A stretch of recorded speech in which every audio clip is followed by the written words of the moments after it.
começando mais um vídeo aqui do canal TV Juan. O meu nome é Juan e começando mais um vídeo exclusivo para vocês do caso não, da entrevista, né, do caso da Operação Prato, que aconteceu aqui no Brasil, né, em Colares, no Pará, no ano de 1977.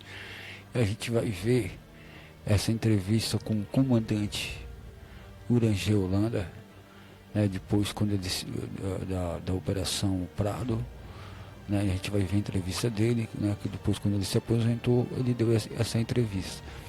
Né, o comandante Urangê Holanda foi o líder operacional da Operação Prado, uma investigação militar das Forças Aéreas da FAB, né, sobre fenômenos ufológicos na ilha de Colares, no Pará, né, no ano de 1977.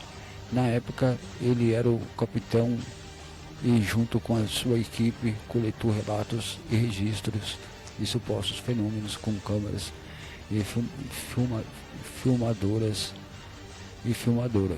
A operação investigou os chamados OVNIs, né, discos voadores e relatos de luzes estranhas que supostamente atacavam os moradores, que eles chamavam de chupa-chupa, né?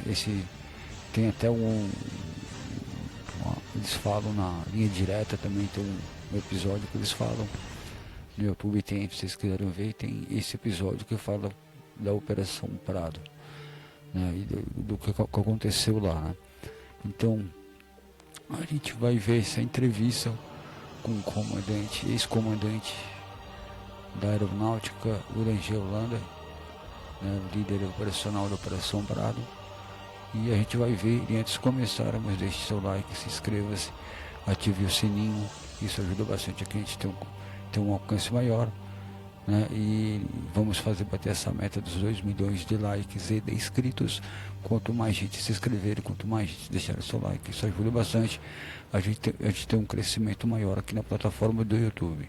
Dependemos muito dessa gentileza de vocês, é de graça, não custa nada. Quanto mais gente se inscreverem, deixar o seu like, isso ajuda bastante a gente ter um alcance maior aqui. E não se esqueçam de ativar o sininho para o YouTube recomendar os meus vídeos cada vez para mais pessoas. E antes de começarmos, que baixe a vinheta. TV Juan.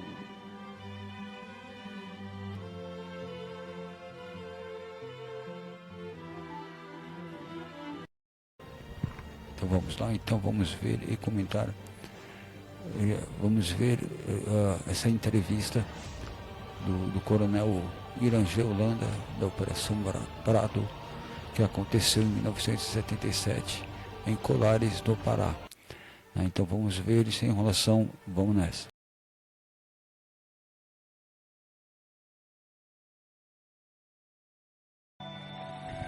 Mas, coronel, o senhor se reformou da Força Aérea Brasileira em 1992, 5 anos atrás.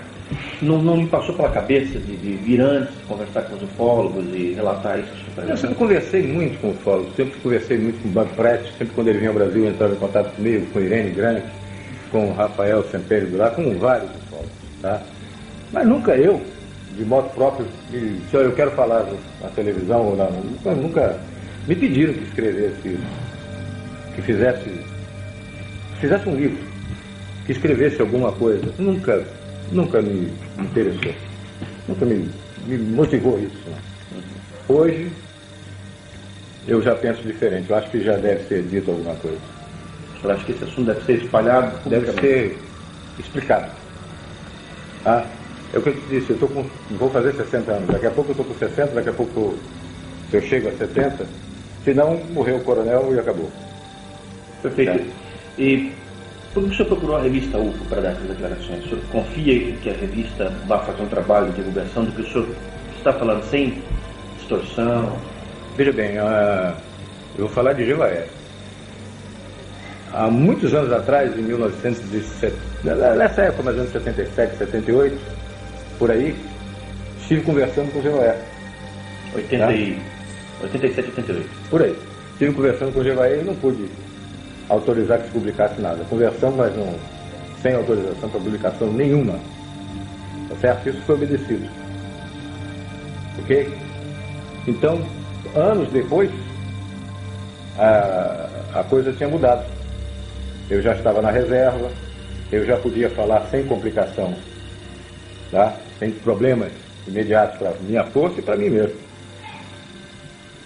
E por saber da seriedade da revista UFO, do GVAE e dos amigos com quem eu sei, tá, que colaboram com a revista, eu conheço alguns, me dá mais tranquilidade de falar, que não há sensacionalismo, não há a conotação de sensacionalismo e publicar uma matéria por simples motivo de venda, vender o assunto, e sim publicar para esclarecer o assunto.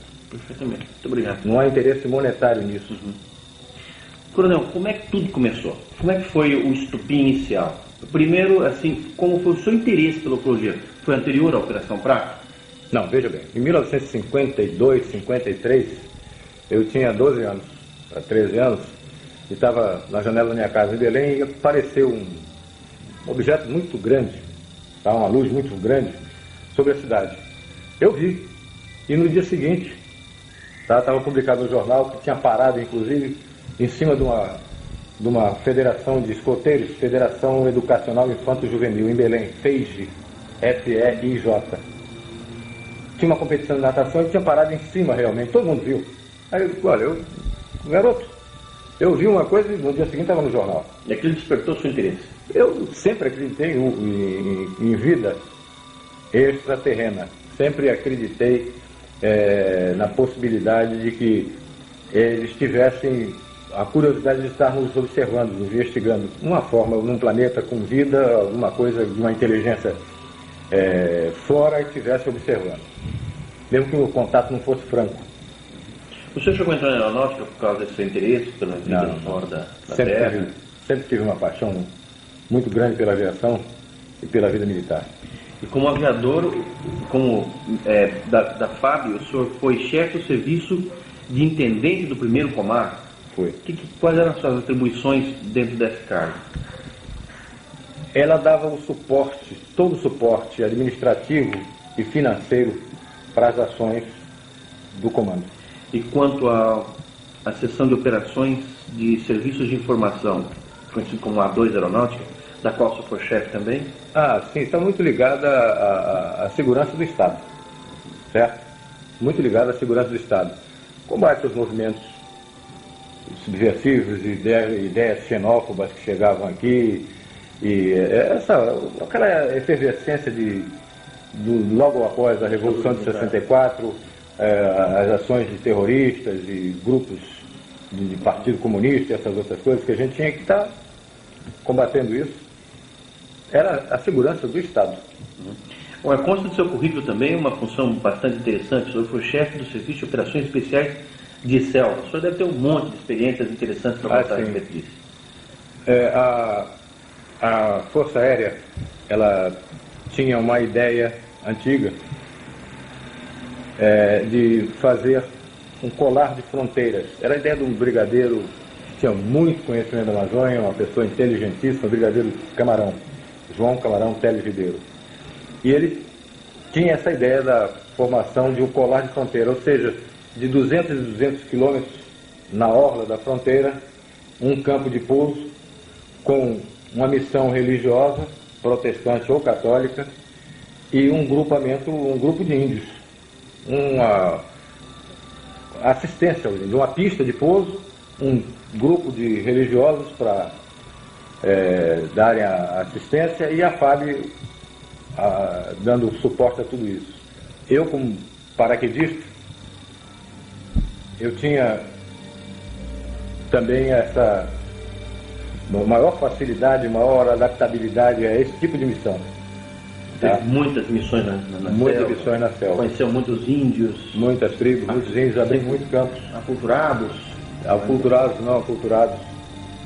E a gente sempre trabalhava em algumas missões, muito em contato, sempre coadjuvando as ações do Paraçá.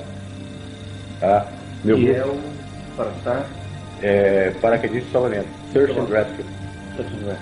É paraquedista de salvamento, paraquedista de SAR, Search and Rescue, serviço de salvamento. O senhor tomou conhecimento de algum tipo de descoberta ligada à arqueologia, ou alguma observação feita por militares na Amazônia, ligada a esse tipo de problema? Sim, com alguns colegas, principalmente um que me lembro que relatou que sobrevoando no meio da selva ficou surpreendido por uma formação piramidal. Estava coberto por vegetação e parece que ali tinha havido algum núcleo de alguma civilização muito antiga e que, abandonada, a selva tomou conta. Mas havia uma formação piramidal nítida, com ângulos perfeitos de uma pirâmide. Isso aí foi encontrado, observado aonde? No Amazonas. No estado do Amazonas? Não posso te precisar exatamente, mas foi, se não me engano, na região do rio Javari. Foi me relatado isso pelo coronel Valério. Está vivo ainda.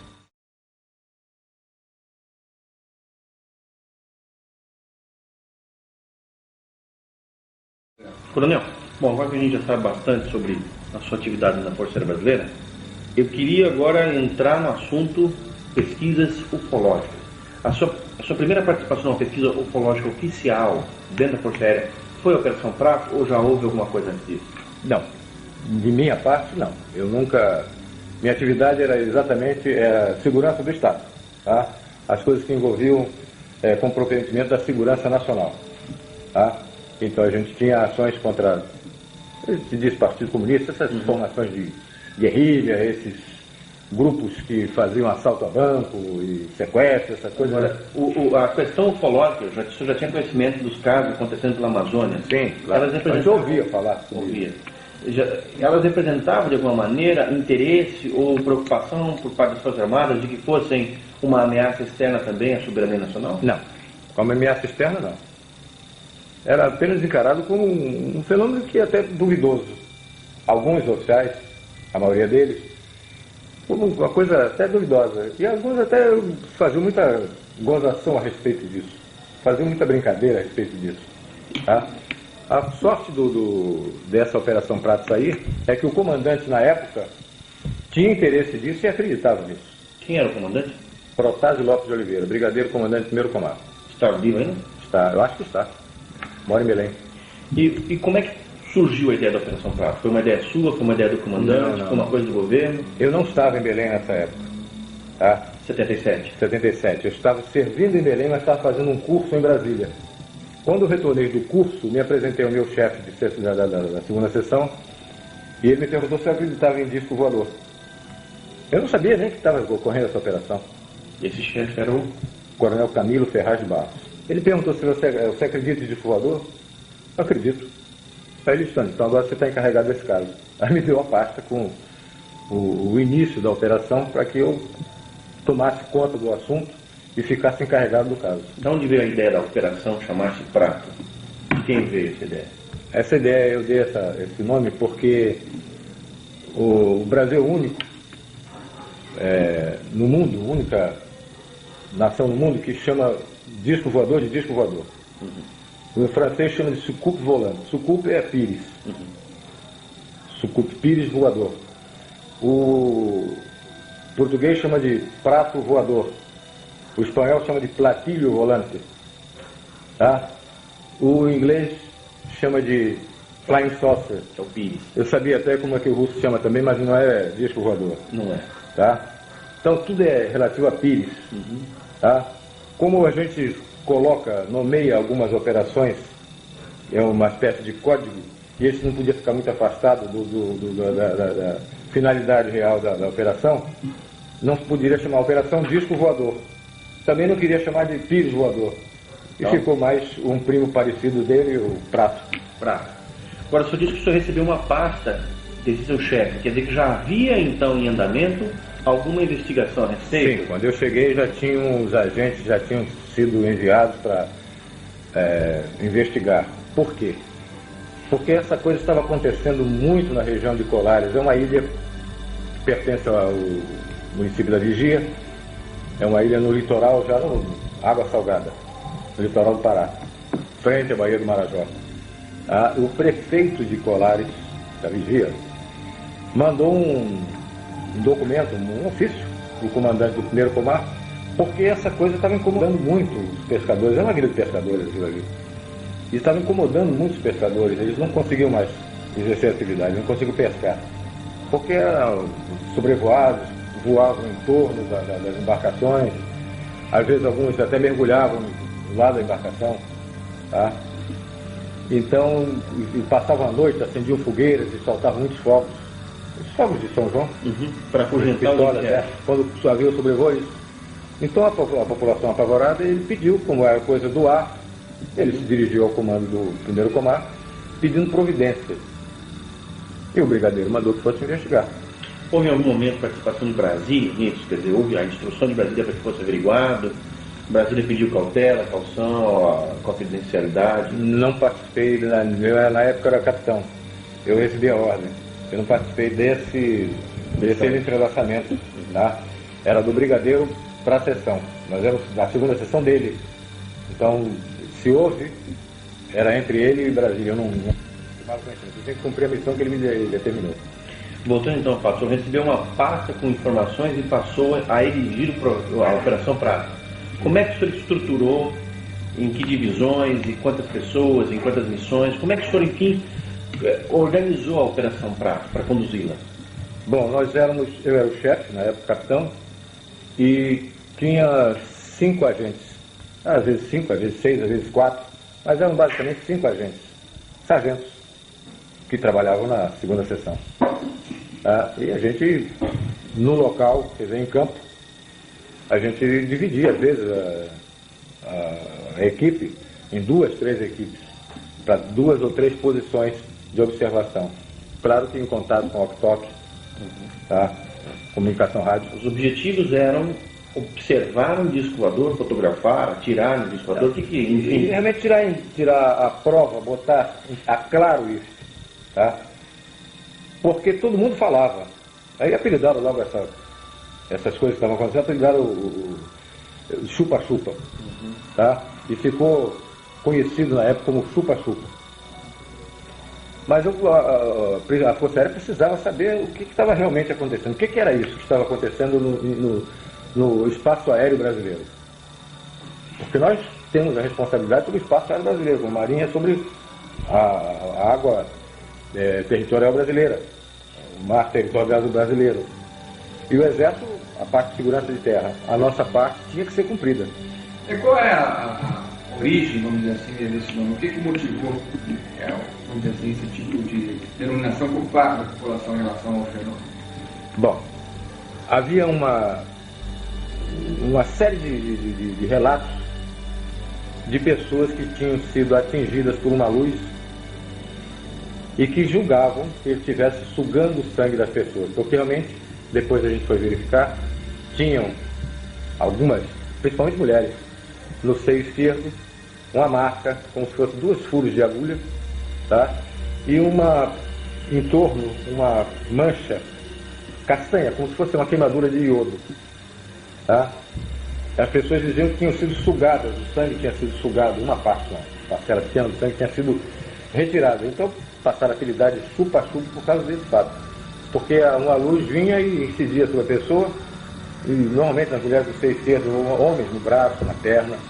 Qual era a proporção? Quantas mulheres para quantos homens de média? Mais ou menos 8 para 10, em 10, 8 mulheres. Verdade. Em 10 casos, 8 mulheres. E vocês documentaram os efeitos físicos, as marcas, as pessoas, foi tudo documentado? Foi visto, foi analisado, foi visto por médicos. Tá? Tanto que visto como parte da operação? Alguns foram conosco. Não me lembro o nome deles. Quando vocês começaram as suas vigílias, então, e tiveram logo de imediato, aliás, o que aconteceu, as comprovações, as filmagens, alguma coisa assim? Não. Eu vou te dizer, sinceramente, eu entrei como advogado do diabo. Eu entrei para desmistificar isso. Para dizer que essa coisa não existia, que era vamos dizer, uma alucinação coletiva, que alguma coisa estava sendo vista que não era realmente nada de extraterrestre. Tá? Você imaginava que fosse o quê? Não sei, aves, a plumagem de uma coruja refletida refletindo a luz da lua, alguma coisa dessa natureza. Mas tá? nunca que... Podia imaginar até que fosse, mas não acreditava que estivesse vendo isso. E eu fui para ver se era realmente isso. E em quanto tempo o senhor teve essa confirmação? Eu passei 2 meses respondendo não para o meu comandante. Eu, quando voltava, passava uma semana e voltava no fim de semana para conviver um pouquinho com a família. O senhor passava semanas inteiras no mato, tá? E voltava fim de semana e a minha resposta para o comandante era não. Ele perguntou: você viu alguma coisa? Não. Eu vi luzes, mas nunca vi luzes que piscavam, passavam abaixo assim, mas nunca nada. Era realmente muito estranho. Mas eu não podia dizer o que era. Não vi. Eu via luz, mas vi luz, não sei o que é isso. E ao menos isso durante a noite? Durante a noite. Durante o dia, você tinha alguma atividade também incorporada ao projeto? Também. Operação Praça? Entrevistas, a gente ia procurar ver as pessoas, entrevistar, preparar os locais onde a gente poderia ir de noite. A gente sabia que na noite anterior apareceu em tal lugar. A gente tinha várias informações a respeito daquele lugar, então provável incidência seria naquele lugar. E a gente se deslocava para lá. No lugar mais provável do acontecimento. Você tinha também acompanhamento de fato, coletando informações das testemunhas? Isso. Sempre fazendo, botando o nome da pessoa, para colocar no relatório. Um formulário próprio, um procedimento, uma metodologia de coleta. Isso. E a gente sempre botava o nome da pessoa, localidade, horário, como foi, descrição de cada fato de perfil. Tá? Na mesma localidade aconteceram 3 casos naquela noite. A gente ouvia as 3 pessoas. Que tipo de descrições as pessoas davam, as mais comuns? Não. Tinha algumas estranhas e que a gente foi depois comprovar que eram realmente tinham acontecido. Desmaterialização de parede inteira, de telhado. Como assim? A primeira senhora que eu entrevistei em Colares, eu tinha saído de helicóptero de Belém para Colares. Pousamos em Ibituba para colher uns dados, fica perto de Colares. E decolamos com o helicóptero para Colares. Chegamos em Colares e eu fui ouvir uma senhora que tinha sido queimada por esse tal do chupa-chupa que falava. Eu vi, realmente, ela me fez a exposição do seio esquerdo, tinha marca, como eu descrevi, marca castanha, como se fosse uma queimadura, e 2 pontos, tá? De perfuração, às vezes era 1 ponto, tá? Quando nós estávamos conversando com ela, ela me descreveu que estava sentada numa rede, fazendo uma criança dormir, tá? E de repente o ambiente começou a mudar de temperatura. Começou a ficar uma temperatura estranha. Ela achou esquisito aquilo, mas nunca ia imaginar o que queria ocorrer a seguir. Ela, deitada na rede, viu que a telha começou a ficar avermelhada, como se você tivesse chegado um charuto numa folha de papel. Ela foi ficando avermelhada, depois ficou vendo o céu. A telha desapareceu. Ficou como se fosse um vidro. Ela via o céu. Tá? Ela via do outro lado, ela estava vendo as estrelas. Tá? Aí eu fiquei mais preocupado ainda, fiquei mais curioso ainda. E esse povo parecia ser sincero. E desse buraco que ela falou, que apareceu lá, veio uma luz verde, primeiro, que ela ficou meia dormente, e logo em seguida um raio vermelho. Uma luz vermelha, um raio vermelho. E atingiu o seio dela? O seio dela, seio esquerdo. Sempre do lado esquerdo? A maioria das vezes do lado esquerdo. Na hora que nós estávamos falando, que ela estava explicando isso, uma menina disse: olha, está passando aqui em cima. Em aviação a gente divide o céu em 8 partes. Tá? Questão de meteorologia. Ou seja, o céu com 0/8, ele está claro, sem nuvens. Sem nuvem nenhuma. Com 1/8 tem poucas nuvens, 2/8, até 8/8 está completamente cheio de nuvens. Tá? Nesse dia o céu estava com, vamos dizer, 5/8. Quase todo coberto. No buraco, quando eu saí da casa, eu estava conversando com essa senhora. Quando eu saí da casa, eu realmente vi passar num buraco da nuvem, que a moça estava apontando, passou uma luz, com velocidade razoável, não era muito veloz, e piscava. Piscava sempre, ó. Uma oscilação de 1 segundo. Isso. Piscando, passou na direção norte. Tá? Eu olhei e disse, pô, pode ser até um satélite. Porque o satélite até às 8h30 da noite ele ainda tem a iluminação do sol. O satélite artificial nosso, sim. E ele podia, por algum movimento de rotação dele, alguma coisa, ele está emitindo aquela luz piscante. Só que essa luz voltou. Logo em seguida ela voltou, o satélite não volta. Ficou mais estranho ainda. Mas eu não podia dizer que isso era um disco voador. Eu não estava lá para dizer que qualquer coisa que aparecesse era um disco voador. Eu estava a tirar limpa essa história.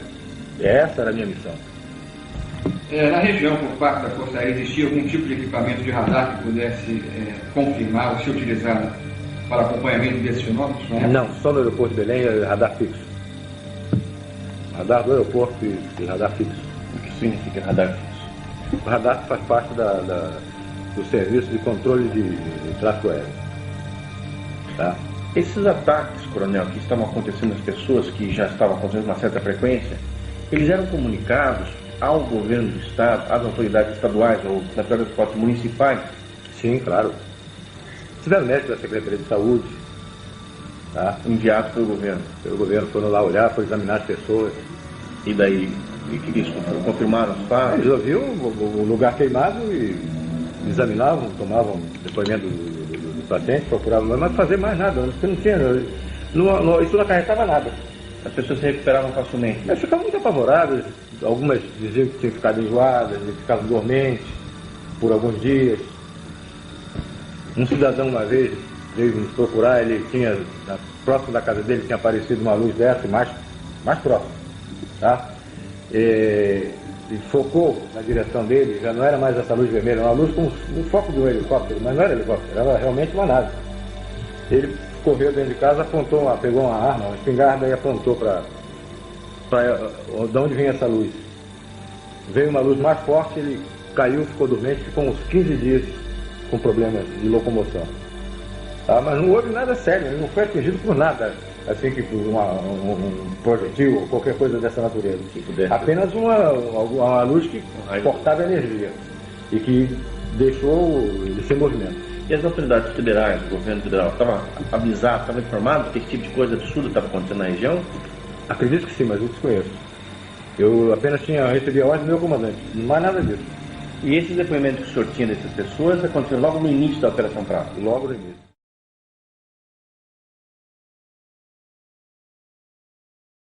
Quando foi que o senhor teve o seu primeiro grande contato? Veja bem, nós estamos tivemos a informação de que na Ilha do Mosqueiro, num lugar chamado Baía do Sol, a Ilha do Mosqueiro é uma balneário em Belém, tá? E na Baía do Sol estavam acontecendo coisas. Baía do Sol é muito próximo de Colares. É uma outra ilha. Colares é uma ilha e a Ilha do Mosqueiro é outra. Tem o canal da Laura entre a Baía do Sol, entre a Ilha do Mosqueiro e a Ilha de Colares. É quase que se vê Colares lá na Baía do Sol. Mas que lá estavam acontecendo coisas. Nós, como estávamos investigando tudo e qualquer indício era pesquisado, nós nos deslocamos para a Baía do Sol. Eu sempre era questionado pelos agentes que tinham mais fé do que eu de que aquilo estava acontecendo, porque quando eu cheguei, eu já peguei o bonde andando. Eu te disse que eu estava em Brasília. Quando eu voltei, é que me passaram essa lição. Tá? Eles disseram, mas, o capitão, o senhor não acredita, não? Eu disse, não, para mim não.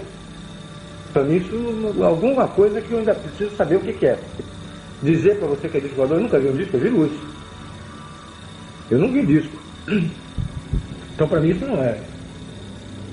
não é disco voador, não é prova que eu fique satisfeito. Eu estou vendo coisas estranhas, mas não posso lhe dizer o que é. E um deles, o suboficial Flávio, ele até brincou comigo, o senhor não quer que essa coisa dê uma volta em cima do senhor, acenda a luz, faça tudo, faça uma voltazinha em cima do senhor, um passeio, só para o senhor acreditar. Eu digo, seria interessante isso. Já fica difícil uma luz dessa fortuita, uma coisa que pode ser uma coruja, ela adivinhar que você está brincando desse jeito. E, por coincidência, na Baía do Sol aconteceu isso. Nós estávamos conversando e... Que dia foi que você tem? Mais ou menos novembro, outubro, novembro. Então, foi logo no início da operação. 77, né? 77, é. Apareceu uma luz, tá? Veio de norte, no sentido norte-sul, na nossa direção, a média altura, tá? E realmente quando chegou, ela se deteve e fez um círculo em torno, depois foi embora. Aí eu levei uma gozada da turma, do sargento, e agora, cara?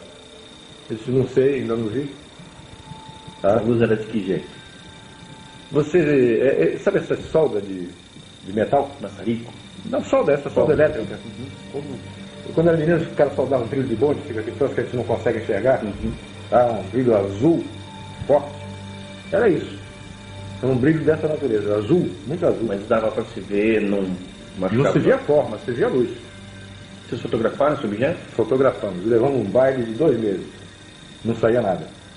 A gente enchia o quadro da fotografia, via, eu estava vendo a luz forte, fotografava, pô, agora vai sair. Não saía nada. Não vimos nada. Quando eles pegavam o negativo, não tinha nada. Várias vezes aconteceu isso? Várias. Nós levamos um samba de 2 meses. Até que aconteceu uma coincidência. Eu acho que coincidência não existe, mas aí foi um fato inusitado. Eu estava analisando e muito triste, muito chateado, porque eu não conseguia imprimir aquelas imagens na emulsão fotográfica. E na minha mesa tinha uma lanterna que eu usava em operações de selva. Estava lá, nem sei porquê, porque talvez eu tivesse revisão do equipamento de selva, fazendo manutenção dele, e a lanterna estava em cima da minha mesa. E eu estava olhando os filmes, os negativos. Vendo que não aparecia nada? Nada. Eu olhando muito triste, pô, a gente encheu o quadro e não apareceu nada.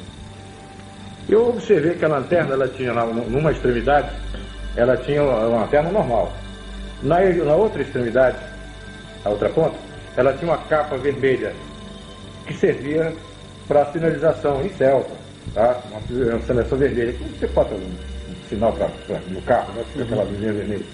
Se você tirasse aquela capa, ela tinha uma tampa, ela tinha um vidro fosco.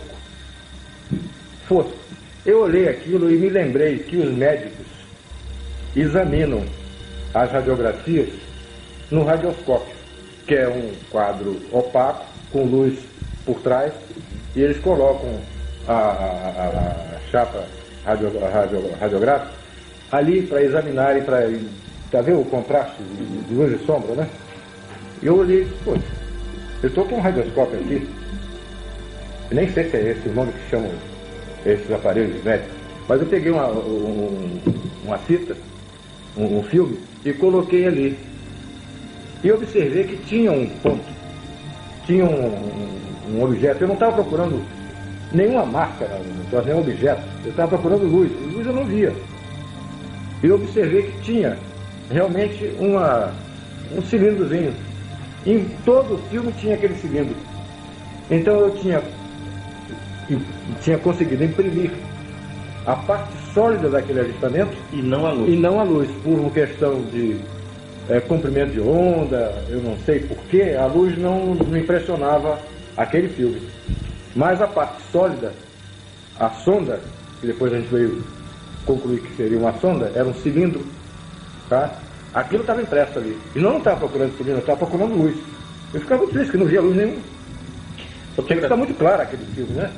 Vocês fizeram muitas fotografias? Fizemos muitas fotografias. Mais de 500. Quantas fotos de UFOs foram feitas? Quase todas tinham. 500? 500. E eram todas catalogadas? Eu guardava aquilo, eu estava até muito triste, porque aqueles rolos de filme ficavam na minha frente, eu ficava olhando, pô, 2 meses quase de trabalho e não consegui nada. Não saía luz nenhuma naquilo. Eu estava procurando ver o que eu, no negativo, o que eu tinha visto. E não aparecia. Então, depois nós fomos olhar com curiosidade e fomos ampliar, passamos para o laboratório para ampliar aquilo. Realmente era a sonda que estava ali. Era sonda? Era uma sonda. E depois que a gente estava com dificuldade já nessa parte técnica fotográfica. Eu tinha um irmão da maçonaria chamado Milton Mendonça, já faleceu. Ele era cinegrafista da TV Liberal e era esperto em fotografia. Eu pedi a ajuda dele, porque confiava nele. Sabia que ele, participando da operação, ele não ia comentar com ninguém. Eu tinha absoluta segurança de que o assunto ia ficar restrito ao nosso grupo. Informei o meu comandante de que eu estava com dificuldade na parte técnica de fotografia e pedi essa ajuda ele autorizou. E o Milton, algumas vezes, esteve conosco e sempre auxiliava. Nós passamos a fios especiais.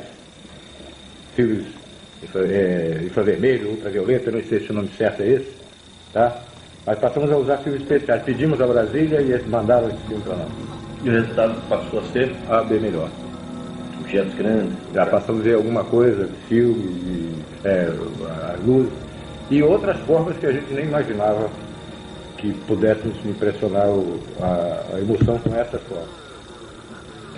Esses objetos vistos, qual era o padrão mais comum quanto à forma? Ou quais padrões apareciam e foram constatados por vocês? No início nós vimos o que todo mundo falava, inclusive o padre Alfredo Delaó, já morreu também, padre americano, que era o pároco lá de Colares. Ele me falava de uma sonda que ele tinha visto várias vezes, era como se fosse, e mais ou menos do tamanho de um tambor de óleo de 200 litros. Essa sonda voava com um voo irregular, ela não tinha um voo seguro, ela voava como se estivesse balançando. E emitia luz. E às vezes andava uma ou duas juntas. Saía de onde? Ia para onde? De repente a gente via a luz e ela vinha em cima normalmente em cima da equipe. Vocês chegaram a perceber algum tipo de interação em relação ao que vocês estavam fazendo e o próprio fenômeno? Algum tipo de reação do fenômeno em relação ao que vocês estavam fazendo? Uma coisa muito estranha, essa pergunta é muito interessante.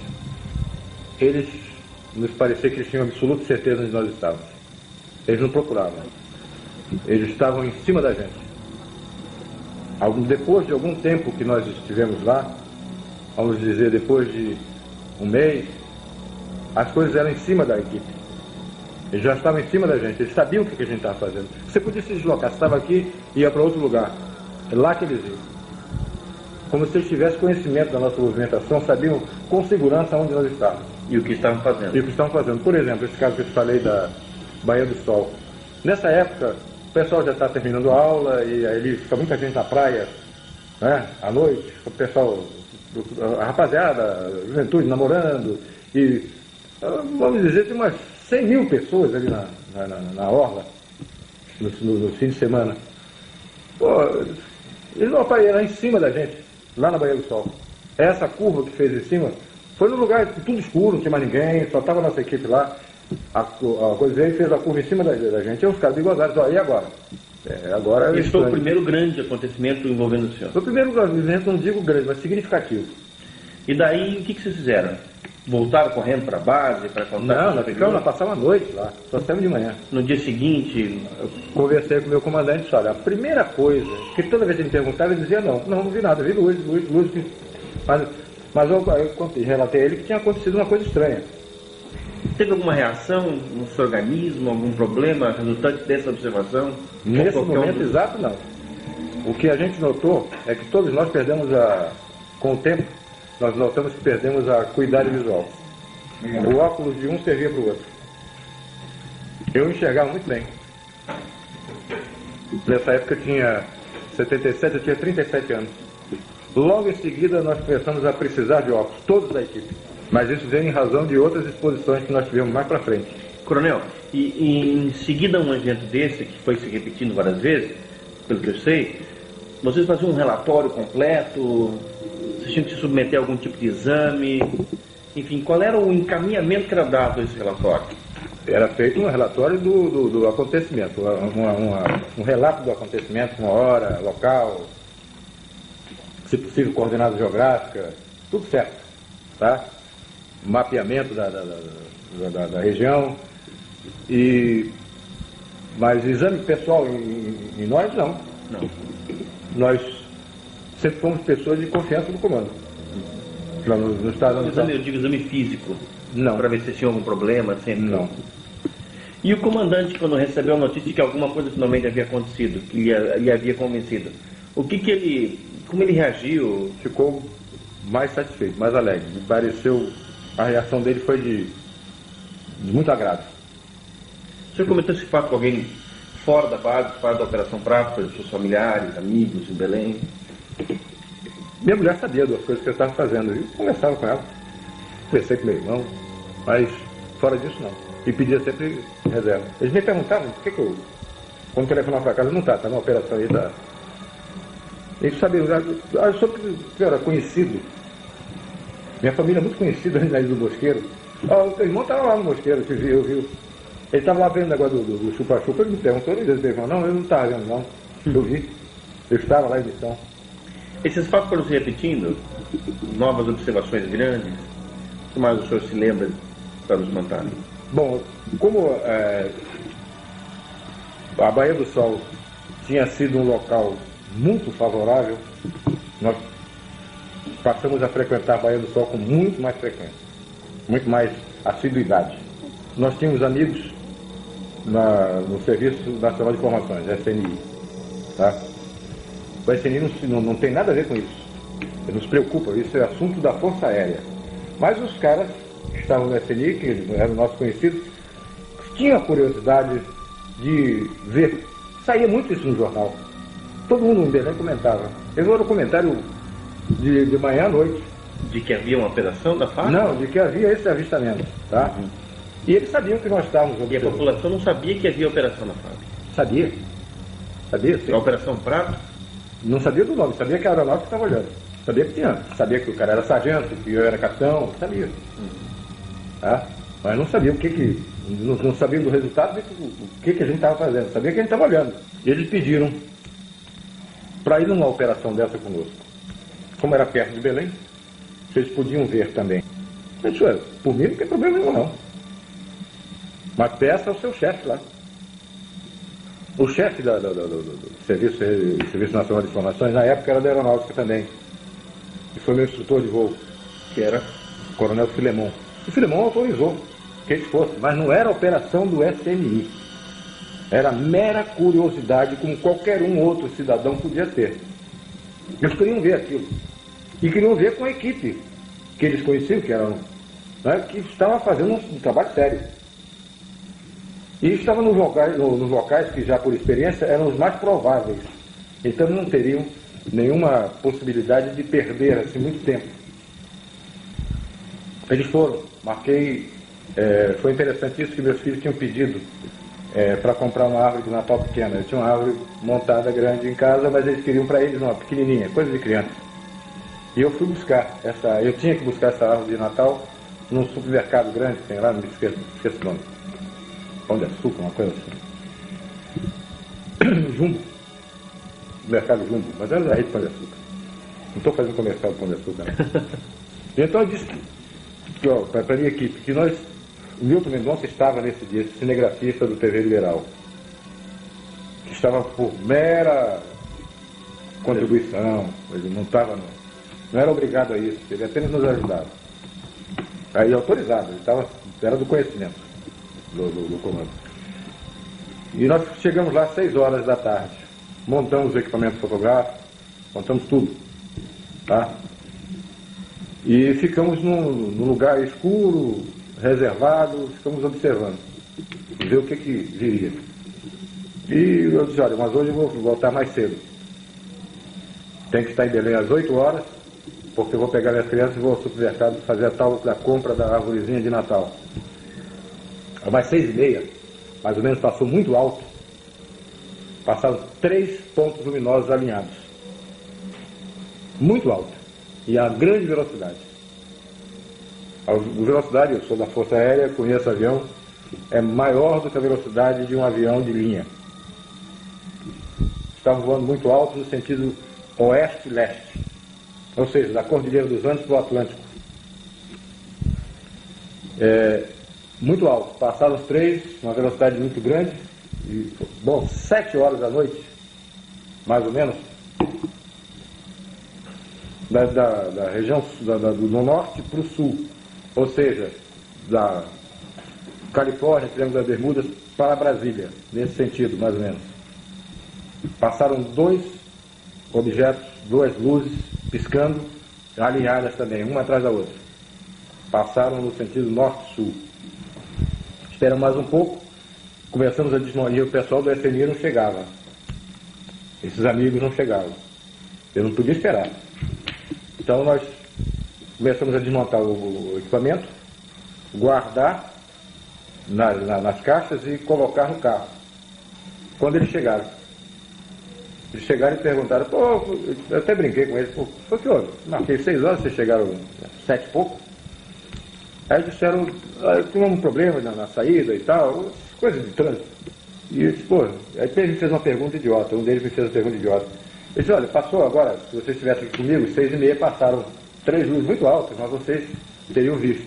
E às 7 horas, de novo. Mas agora eu estou indo embora. Aí perguntou, e que horas passa a outra? Eu digo, eu não sei, isso não é bom de pôr. Não é? Que hora passa a outra? Perguntou, fez a pergunta idiota. E que hora passa a outra? Eu digo, eu vou saber, pô. Fica aqui como eu fico a noite inteira, pô, olhando para cima. Tá? Aí, mas quando nós estamos conversando isso, um deles disse, olha aqui, em cima. Olha para cima, nós olhamos. Aí o herói brasileiro tremeu nas calças, porque eu olhei e tinha um troço enorme em cima da gente, um disco preto, escuro, parado em cima da gente. Não estava mais de 150 metros de altura. Ele estava parado em cima de onde nós estávamos. Sem luzes. Não, tinha uma luz. Tinha uma luz no meio, tá? Amarela para âmbar, tá? E fazia um barulho assim de ar-condicionado. E alguma vez assim aparecia esse barulho de bicicleta, aquela catraca de bicicleta. Fazia um barulho assim como se fosse uma catraca de bicicleta quando você pedala ao contrário. Tá? Aquele troço parado com aquela luz no meio. Uma coisa muito grande. Eu acredito que uns 30 metros de diâmetro. Tá? Aquele troço parado em cima da gente.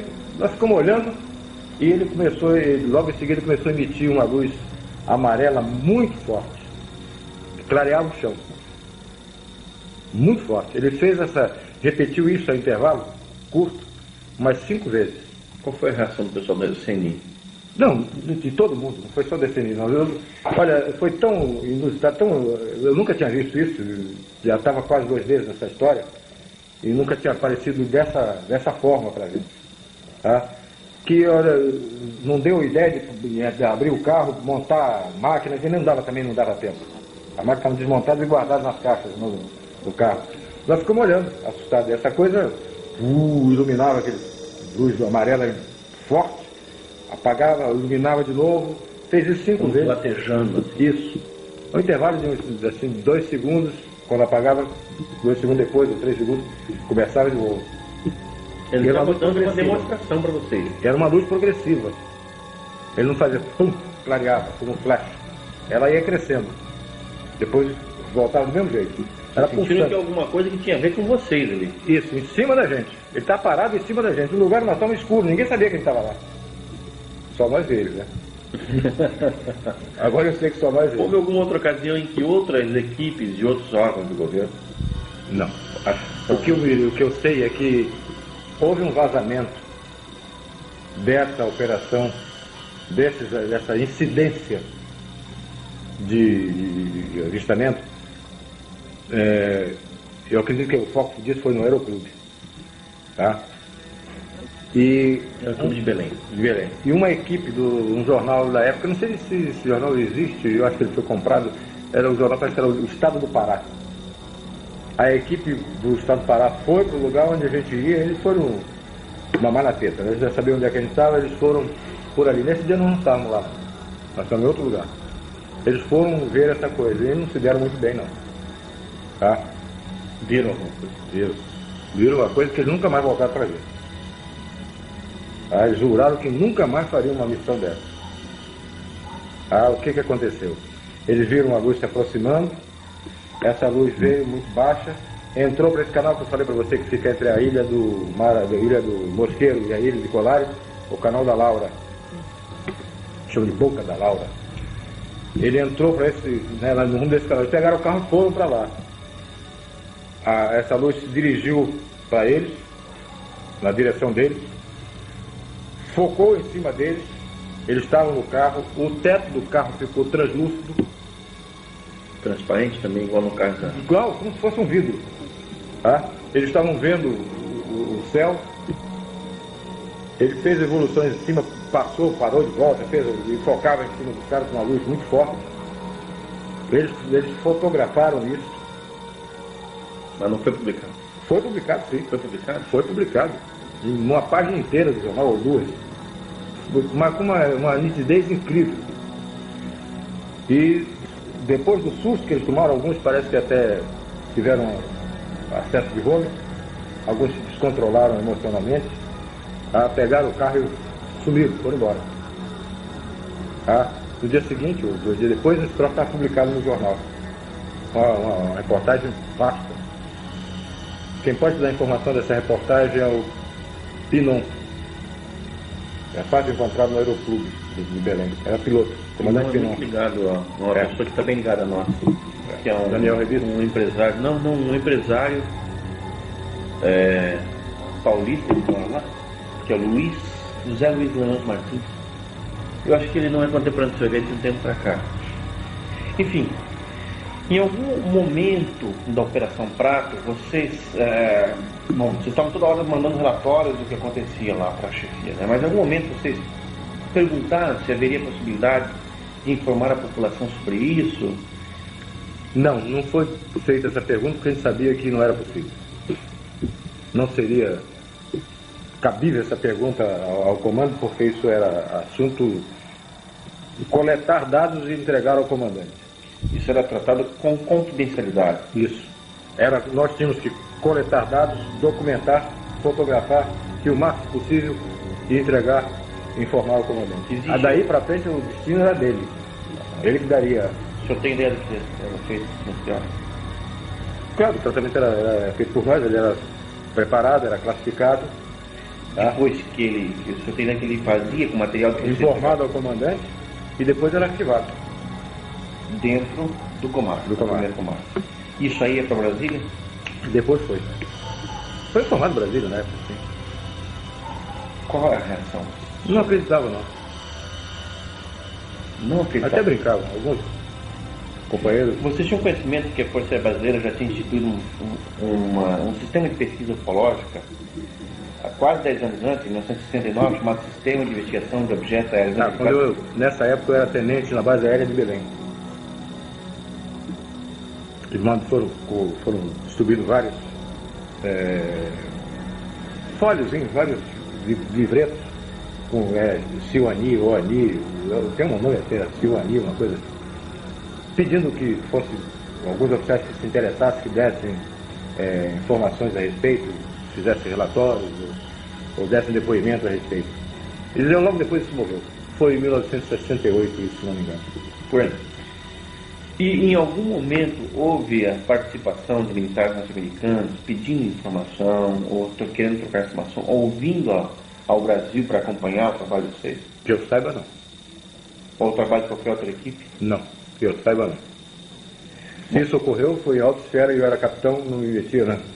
Não me saber. Essa incidência desse fenômeno, ela chegou a ser diária? Era diária.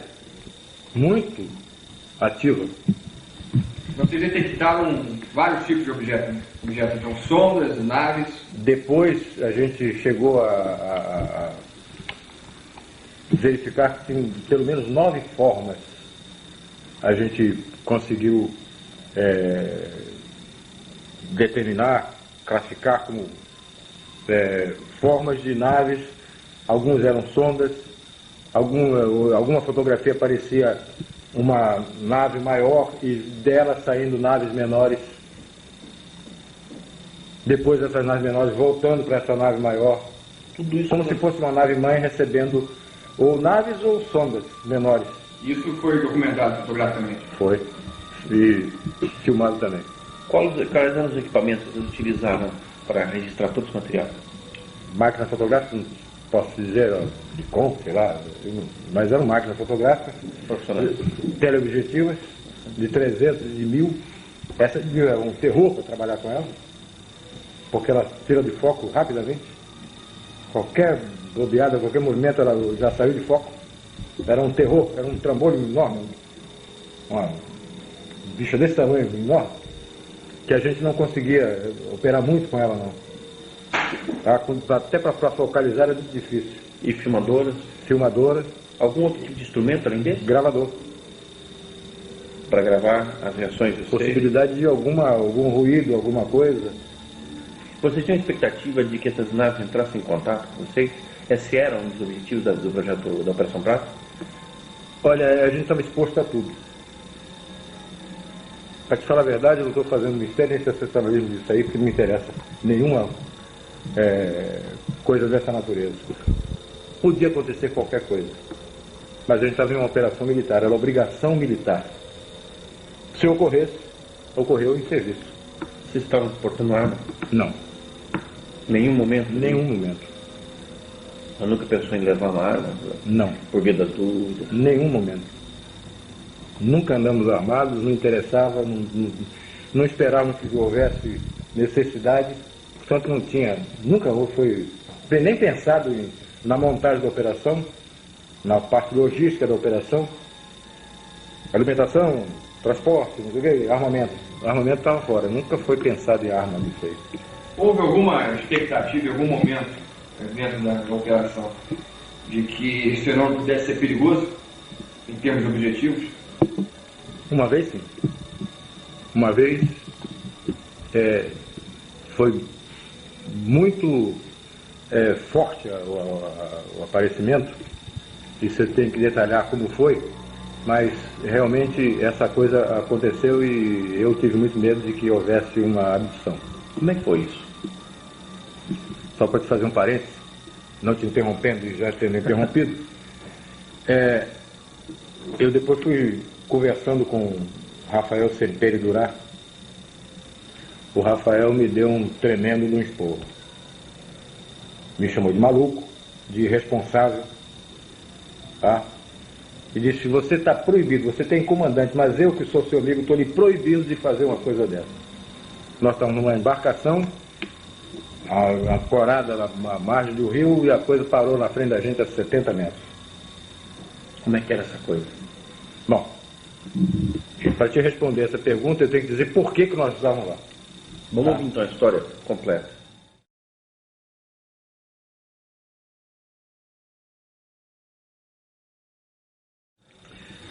Tem um amigo que era oficial, oficial da FAB, na época capitão Vito polonês, Vito Jamielniaski, é o nome difícil, aliás, mas fica só com o Vito que fica mais fácil. E o Vito gostava muito de pescar. Ele estava pescando esse rio gostoso de pescar, muito fácil. Pois é, ele pescando, ele soube de um caso, ele sabia que eu estava, toda a Força Aérea sabia que a gente estava nessa investigação. Ele soube de um caso de um rapaz que trabalhava como, ele apanhava barro para essa olaria, tá? Ele tirava barro lá no rio para essa olaria. E ele soube de um caso que ocorreu com esse rapaz e sabia que eu estava investigando e foi me procurar, me contando sobre o Luiz.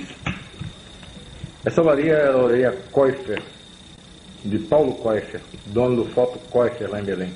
Keuffer, K-E-U-F-F-E-R. E ele me falou sobre esse Luiz. Eu mandei buscar o Luiz.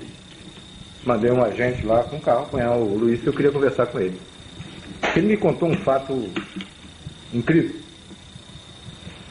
Ele, quando estava colhendo barro, ele viu vestígios de que havia caça comendo restos de flores de uma árvore que estava em floração, tá? Na beira do rio. Ele acompanhou e viu onde é que essa caça comia. Era a paca. Conhece a paca? Conhece. A paca, tinha uma paca comendo nesse lugar. Eu disse, pô, eu vou voltar para pegar essa paca, vou matar essa caça aí. Levou o barro para a olaria, esvaziou o batelão, era uma embarcação de uns 7 a 9 metros, motor de centro. Ele foi, deixou o barro lá, esvaziou a embarcação, passou na casa dele, apanhou uma espingarda e voltou para lá de dia. Preparou um giral, onde ele pudesse ficar, numa árvore baixa, armou uma rede e ficou com a lanterna e espingarda lá para esperar que a caça chegasse para ele atirar. Escureceu, ele estava lá em cima no giral, sentado na rede dele lá, esperando ouvir algum barulho para começar a se preparar para atirar na caça. E passou por cima dele uma luz muito forte. A luz passou e logo depois voltou e parou em cima dele. Parou em cima do centro dessa nave que ele me descreveu, e não era de forma de Discord, não. Era uma forma como se fosse a cabine de um Boeing, uma forma elipsoide. Do bojo do ventre dessa nave, abriu uma porta e desceu um ser, com forma humana. Desceu, eu perguntei a ele se desceu por escada de corda ou de metal, alguma coisa assim. Ele disse, não, ele desceu sim, tinha um foco de luz. Ele desceu, né, com os braços abertos assim, forma de delta. Ele desceu. Quando ele se aproximou, quando ele viu aquele ser descendo, ele pulou fora. Ele pulou dali onde ele estava e se escondeu próximo. E ficou observando, botou um galho, um ramo de árvore no rosto, e ficou vendo o que estava acontecendo. Esse ser chegou, tinha uma luz vermelha na mão. Ele não era uma lanterna que ele segurasse, era uma coisa que talvez estivesse por aqui, assim, na palma. Aí ele, uma luz vermelha na mão, ele desceu, examinou a rede dele, examinou o lugar onde ele estava, e ele está com um ramo de folha na frente, né, olhando, escondido lá, morrendo mesmo. Esse ser depois não procurou, não ficou vasculhando, procurando onde ele estava. Ele foi direto onde ele estava. Ele focou direto onde ele estava. Era uma luz vermelha.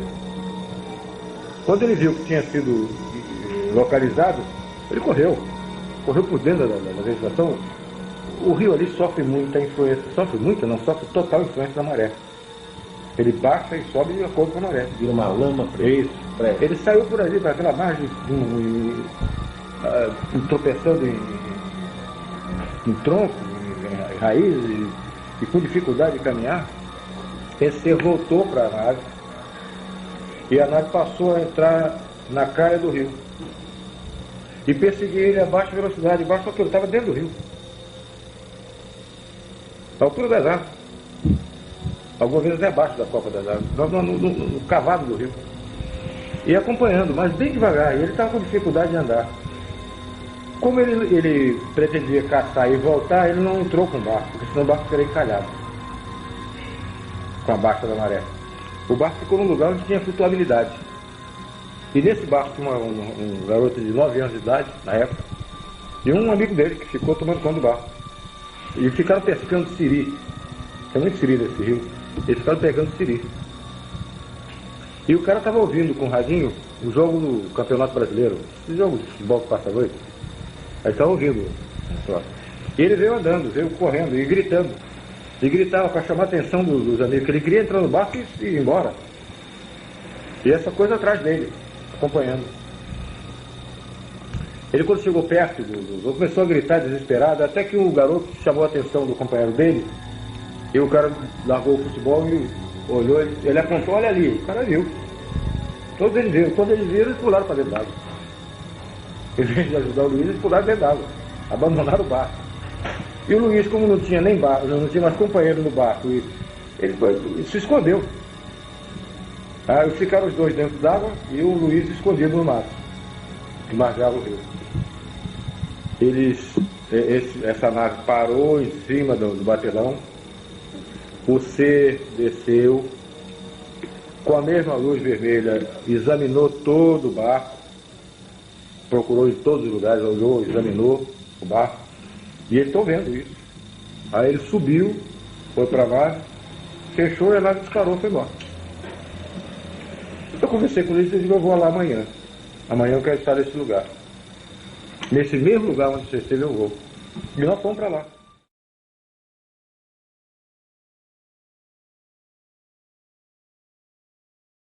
Conversamos com o Paulo Costa, que é o dono da olaria, ele autorizou e nós fomos para lá. Quando nós chegamos, eram umas 7 horas da noite, mais ou menos, estava chovendo.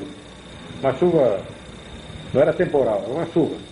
Agora, os agentes foram para dentro de uma casa, que era a casa do zelador lá, do caseiro lá dessa olaria, do vigia.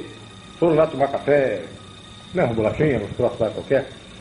E eu não ia me preocupar com café, com coisa, eu era o chefe da equipe. Eu não podia estar me preocupando com café nem bate-papo. Eu estava lá olhando, fiquei olhando para ver se via alguma coisa, se alguma coisa acontecia. Realmente, quando eu estava do lado de fora, veio não vi uma forma, era uma coisa escura. Não deu para detectar a forma, se era discorde, se era eletrizante, não dá. Estava chovendo. Mas você via a luz. Uma luz verde, forte, e uma luz vermelha. E esse troço fazia um barulho. Um barulho de ar condicionado, mas bem mais forte, parecia que fosse uma turbina. Aquele barulho de turbina. Não era barulho de jato, era um barulho de uma coisa girando, uma coisa. Isso dá para entender? Não é diferente. Não é barulho de jato. Era uma coisa como liquidificador, vamos supor. Era mais forte do que ar condicionado. Esse troço passou em cima de onde nós estávamos, em cima de onde eu estava. Na porta da casa e estava chovendo. Eu estava olhando. Ele passou, livrou a árvore e saiu. Mas estava muito baixo. Para avião não faria isso nunca. O piloto que fizer isso é morto, é defunto. É perigoso demais com um dia claro. Imagina com chuva e de noite. E ele fazia isso com segurança. Então ele passou e foi embora. O cara vieram: capitão, quer tomar um cafezinho? Pô, acabei de ver um treco aqui agora que apareceu muito estranho. Aí ele falou: então tá ok, vamos tomar um café e vamos embora. Entramos no barco. Aí fomos para esse lugar aonde o Luiz tinha estado. Paramos, o barco descia, fui andando, foi até a árvore onde ele tinha feito o giral. Aí ficamos ali embaixo. Então nós fomos para esse lugar. Como a maré estava enchendo, a gente estava com a água cada vez mais crítica, né? E a gente chegou a uma posição que já estava, uma situação em que já estava com... Nada tinha acontecido. Ele já estava com a máquina fotográfica, com tudo, com a mão suspensa. Já daqui a pouco eu tenho que subir numa árvore dessa, senão mergulhava com o equipamento com tudo. A maré foi enchendo e nós estávamos... Assim rápido? É. Umas 10 horas, mais ou menos, quando nós decidimos ir embora. Vamos embora. Aí pegamos uma canoazinha que estava conosco, fomos até o barco, que está parado na outra margem. Salvamos o equipamento e a gente não morreu afogado. Aí fomos lá, deixamos o equipamento no barco, pô, ficamos lá. Agora eu vou ficar mais um pedacinho. Ô, capitão, você não vai voltar? Não, vamos ficar mais um pedaço aí. Umas 11 horas, nós ficamos conversando, distraindo, tomando cigarro e tal. E lá no fim, o rio afunilava. Nós estávamos numa posição na margem esquerda do rio, direita do rio, e a gente viu o rio fechando lá na frente, afunilando lá na frente. A mais ou menos uns 2.000 metros, passou, vinha da esquerda, do norte para sul, cruzando o rio, uma luz muito forte, amarela, âmbar, como um sol, mas muito baixo, em cima das árvores.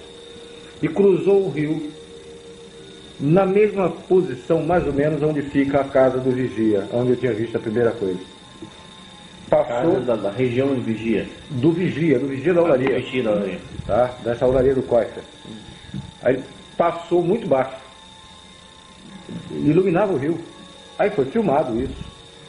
E no filme aparece ele tremeluzindo. Uma coisa assim. Uma luz que eu não sabia. Como se fosse uma chama esquisita. É. E aparece o rastro dela, a luz dela no rio. Foi filmado isso. E foi bem filmado. Quando você tinha um documento desse gênero, uma filmagem espetacular como essa, isso não ia para Brasília? Ainda não. Ainda era retido lá no comando aéreo? Ficou depois é que a Brasília solicitou isso. Eu não acredito que o Brasil não acreditava muito nessa história, não. Tá? O Brasil achava que era o quê? Não sei. Meia dúzia de tanta coisa se fala. biruta no meio do mato, pesquisando. Eles não queriam se expor, né? Talvez no seu negócio a gente vai dar crédito a uma coisa dessa e tal, mas tinha colegas deles lá. Isso que os caras estão fazendo. Será que é verdade isso? Bom, isso foi 11 horas. A gente registrava a hora, a altura, direção, essas coisas todas que tinha que se preencher o relatório. Isso agora mesmo é que eu não saio daqui. Agora nós vamos ficar. Nós não tínhamos levado comida, não tínhamos levado café, não tínhamos levado nada, água, nada. Aí o Luiz se propôs a ir à casa dele, no casebre na beira do rio, para fazer um café, trazer alguma coisa, pão, bolacha, sei lá o que fosse, para que a gente pudesse ficar mais à noite, beber água e tomar um cafezinho, um negócio. Aí ele saiu com um barquinho e tinha no meio do rio uma ilhota. Não tem mais do que 15 a 20 metros de largura, não, mas é muito comprida. Parecia submarino no meio do rio. Tá? Tem vegetação. Ele saiu com o barco e desapareceu nessa ilha. Nós não vimos mais o Luiz. Ele foi remando uma canoazinha, uma pirogazinha pequenininha. Ele saiu com um garotinho, um menino de 9 anos, que foi com ele, foram remando, desapareceu do rio. Nós não vimos mais. Logo que ele desapareceu, não demorou muito, eu estava em pé, em cima da tolda do barco, e os agentes conversando, mas era o chefe, não podia estar me dando a luz de estar tendo essas facilidades. Eles estavam lá à vontade, quem comandava era eu, então eu tinha que estar arisco. Veio do meu lado esquerdo, eu estava de frente para o fim do rio, para o começo do rio, aliás, onde nós vimos, da olaria. Do meu lado esquerdo vinha uma luz muito forte, a mesma luz amarela muito forte. Eu vi aquela coisa se aproximando e fiquei quieto. Depois que eu vi que era muito forte e que estava continuando vindo na direção, eu chamei a atenção dos agentes. Olha lá, aqui é direito. Os caras olharam, prepararam máquina fotográfica, filmadora, tudo. A coisa veio, mas estava baixo. Estava uns 200, 250 metros. Não estava muito alto, não. Passou em cima da gente. E quando chegou perto, na margem do rio, apagou aquela luz amarela, aquela luz forte, amarela, aquele sol amarelo, que a gente não via forma, só via luz. Apagou, de repente. Aí nós vimos uma forma estranha, uma forma de uma bola de futebol americana, aquela bola de ponta, tá?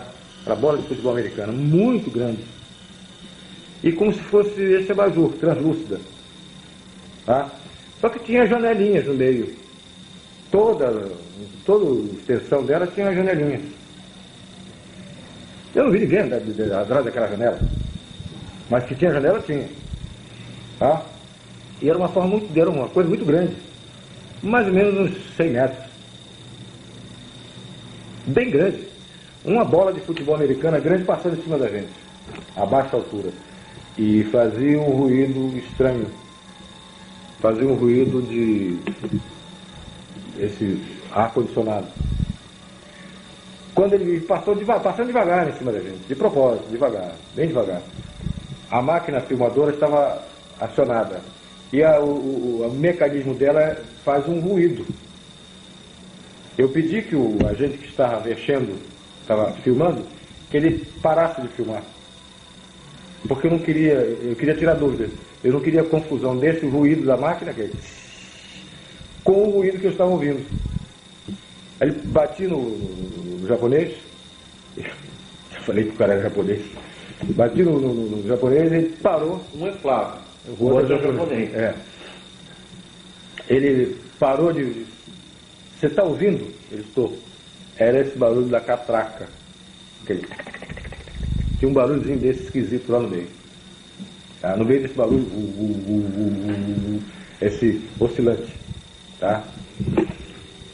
Aí ele continuou filmando, fotografando e tudo. Essa coisa passou, foi embora. Entrou no rumo do continente, do lado de Belém, e foi embora. Não desapareceu, foi embora. Tá?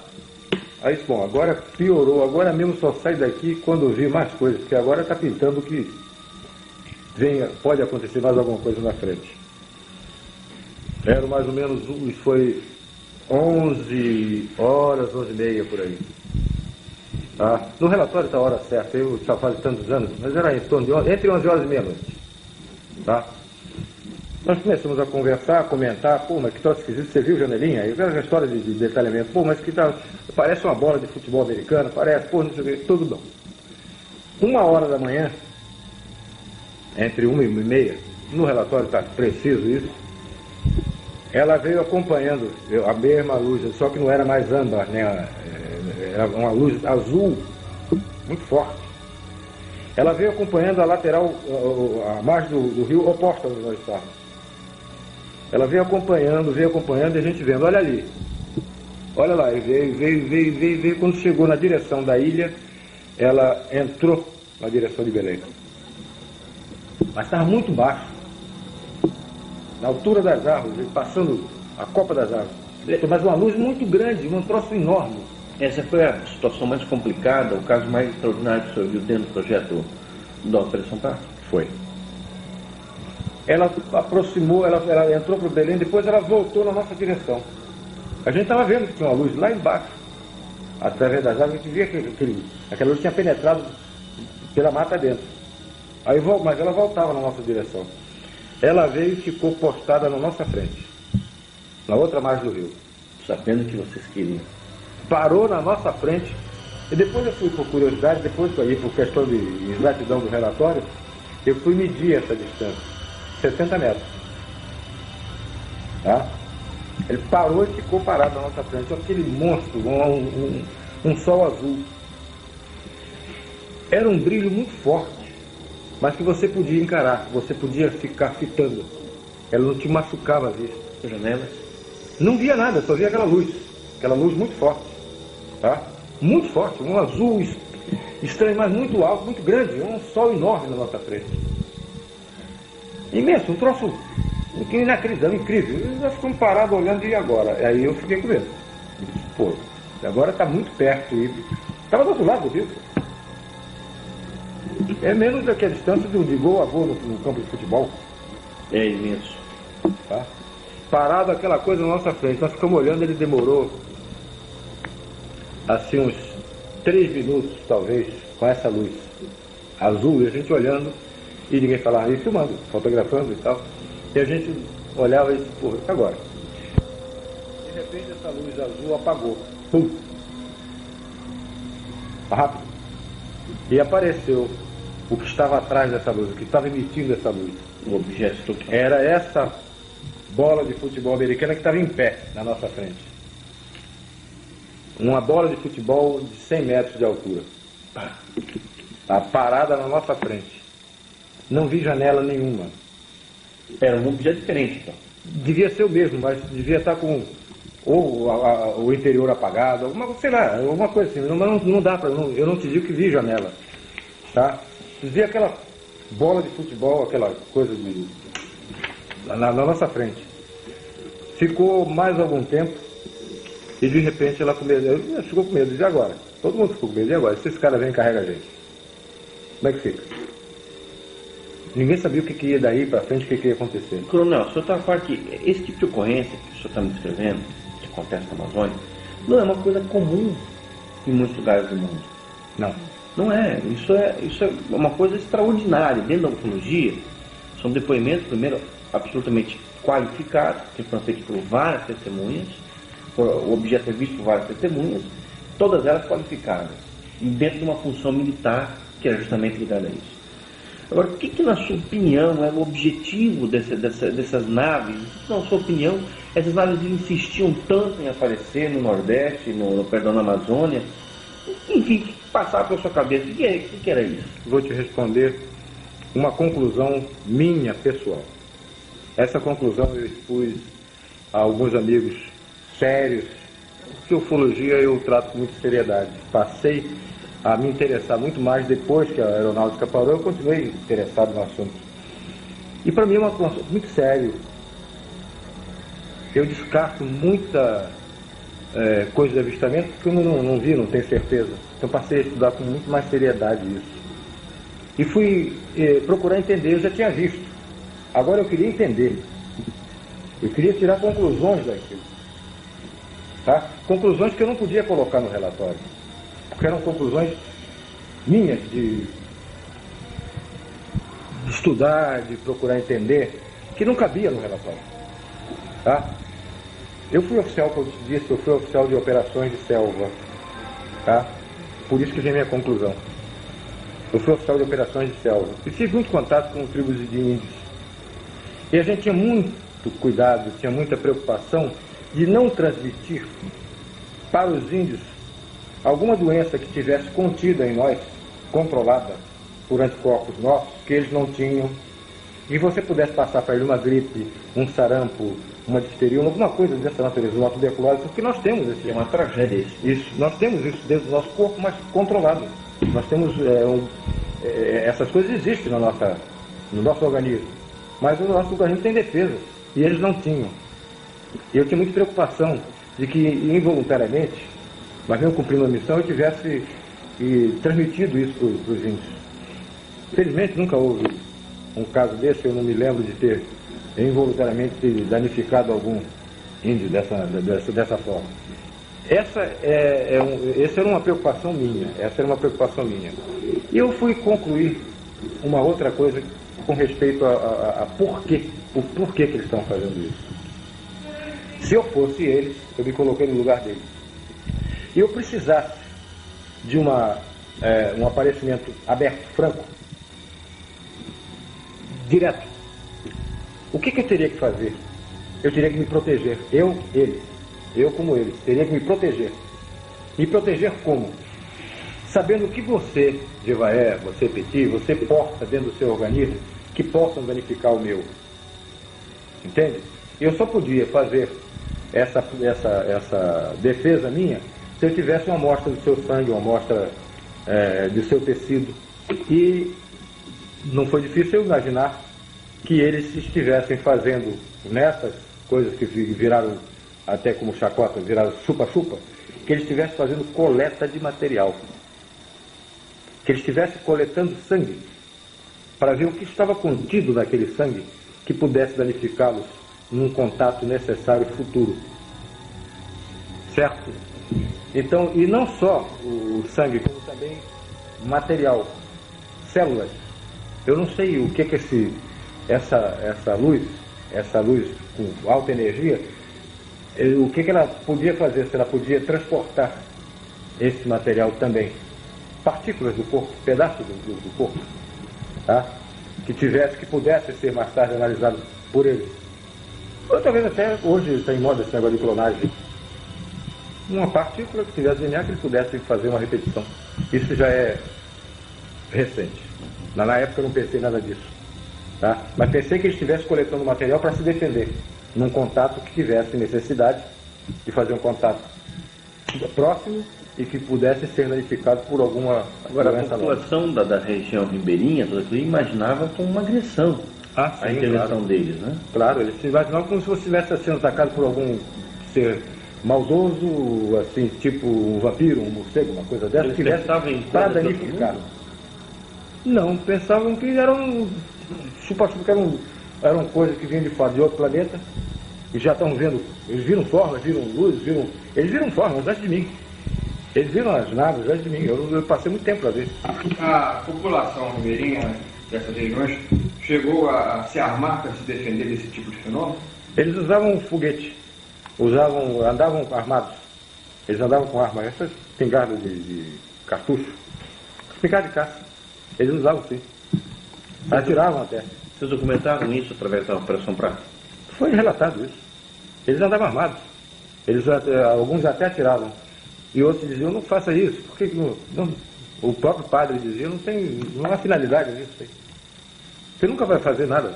Então, esse que tentou, apontou uma arma, ficou uma semana, 15 dias, dormente, imobilizado na rede.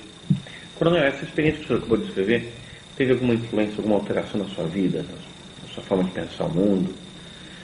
Isso já foi no finalzinho da Operação Prata? Da aeronáutica foi. Até onde a aeronáutica mandou interromper, logo depois, não demorou muito, logo depois ela foi interrompida. Esse relato foi passado ao meu comandante e foi dito como foi a coisa.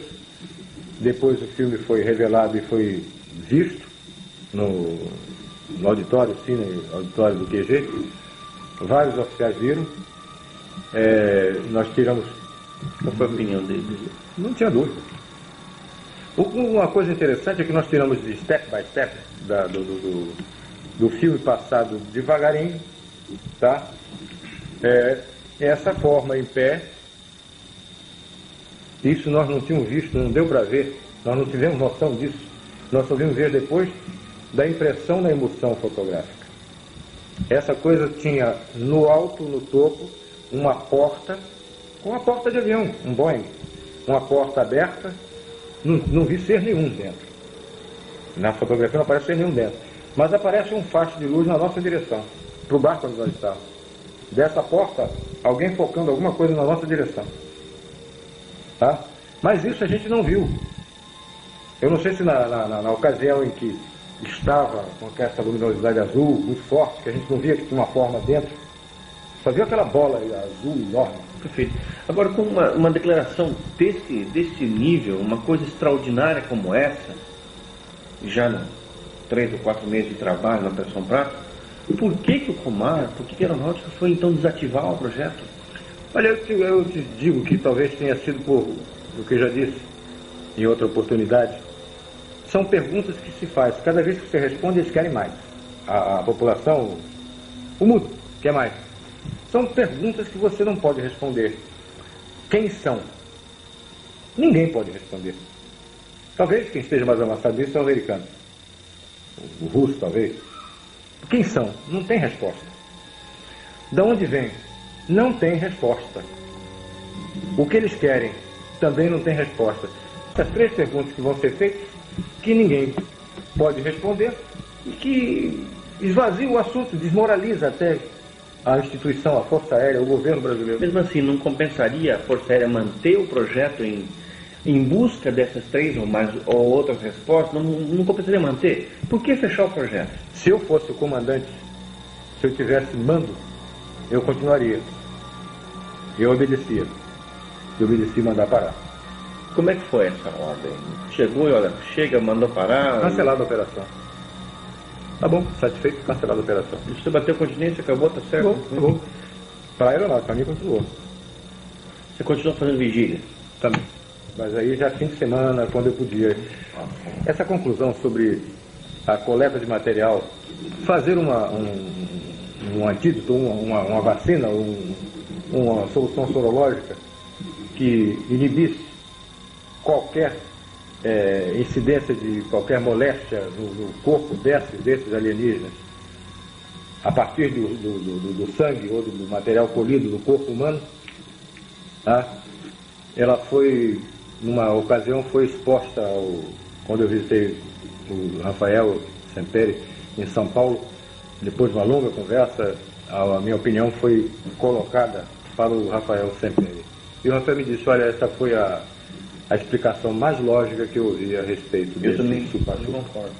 Tá? Porque o que eu ouvi era agressão. E não me parece agressão. Ele disse, não foi agressão de forma nenhuma. Foi pesquisa. Para mim foi pesquisa, foi coleta de material. Agora, coronel, o senhor... Foi a mesma posição que foi colocada para o Jacques Vallée, e ele agradeceu e disse, olha, foi a explicação mais lógica que eu entendi, do que eu ouvi até agora. Agora, depois que a operação foi encerrada, o material permaneceu em Brasília. O material que vocês coletaram deve ter sido muita coisa. Não, a operação permaneceu em Belém. Vai permanecer em Belém. Várias vezes eu tentei escrever um relatório final. Porque o relatório era parcelado, caso a caso, tá? Uhum. Por exemplo, uma noite aconteceu 3 vezes. Então tinha que ser feito um relatório englobando isso e um relatório final. Eu várias vezes tentei escrever e o que eu escrevia eu achava que em Brasília ia me chamar de louco. O que eu ia escrever é o que eu vi. Quem ia ler não estava lá, não viu, ia me chamar de louco. Essa bola, esse troço todo, essas coisas todas, eu achei que eles iam me chamar de louco. Agora, mesmo depois do encerramento da Operação Prato, você continuou pesquisando, investigando, fazendo suas vigílias, como é que foi isso? Aí teve alguma outra experiência interessante? Teve. Teve.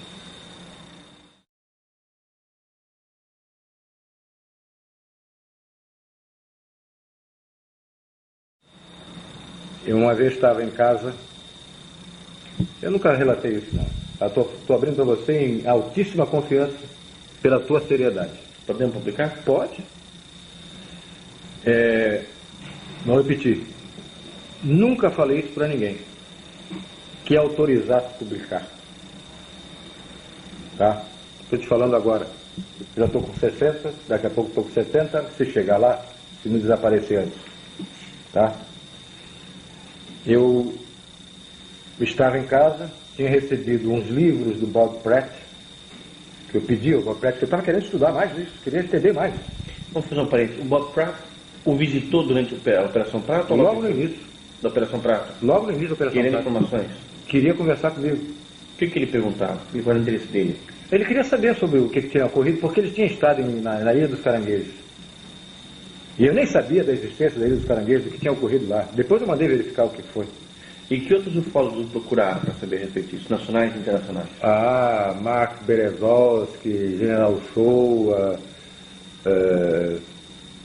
vários. Eu me lembro bem de Mark Berezovsky, nem sei, nunca mais mantive contato com ele. Ele é colaborador da revista, né? Ele escreveu, ele telefonou para mim, tá? Mas ele queria conversar e não tivemos oposição. Eu não consegui falar, não conheço o Berezovsky pessoalmente. Daniel Revisso? Daniel Revisso mais tarde, bem mais tarde. Reginaldo Taíde? Reginaldo Taíde esteve em Belém, conversou comigo. Tá? Vários ufólogos me procuraram e um deles, o Bob Pratt, me procurou. Teve um cara da Argentina, que eu não sei o nome, tá? O Jacques Vallée depois, bem depois, o Jacques Vallée falou comigo anos depois. Tá? Me deu até um livro de presente. E o senhor tinha condição de falar alguma coisa, declarar alguma coisa a esses ufólogos nessa época? O senhor era autorizado? Eu conversava com eles sobre o assunto. Eles viram até algumas fotografias, tá? Conversamos com a palavra oficial da Força Aérea Brasileira, tá? E eu não estou autorizado por ninguém para estar dando opinião de coisa nenhuma. Eu não podia falar. E esses ufólogos mantiveram essas palavras? Mantiveram. E continuaram trocando correspondência? Continuavam trocando correspondência. Eu era frequentemente consultado, alguns casos. Logrônio, você sabe do caso de Logrônio? Não? O Rafael, um caso de um padre, uma sonda que entrou, que parou o rádio. Eles mandavam casos para que eu desse opinião a respeito. Ufólogos internacionais? Também, da Espanha. Nacionais e internacionais, eles mandavam casos para o senhor analisar? Através do Rafael Sependurado, do Marco, daquele nosso amigo Osni Schwartz, tá? Eles mandavam, olha, eu trouxe uns casos aqui para você dar uma opinião, você ler isso e dar a sua opinião a respeito. Vários, inclusive dos Estados Unidos. Então eu estava em casa, tinha recebido de presente do Bob Pratt uma porção de livros, eu lia.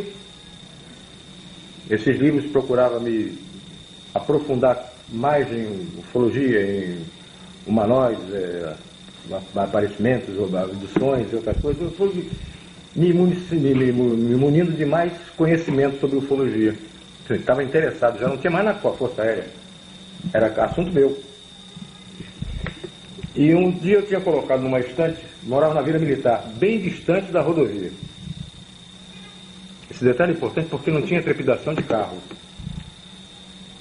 Era uma Vila Militar, passasse era um automóvel, um carro de passeio. Tá? E os livros estavam colocados, empilhados, um em cima do outro, na minha estante. Eu estava deitado e não estava lendo ufologia.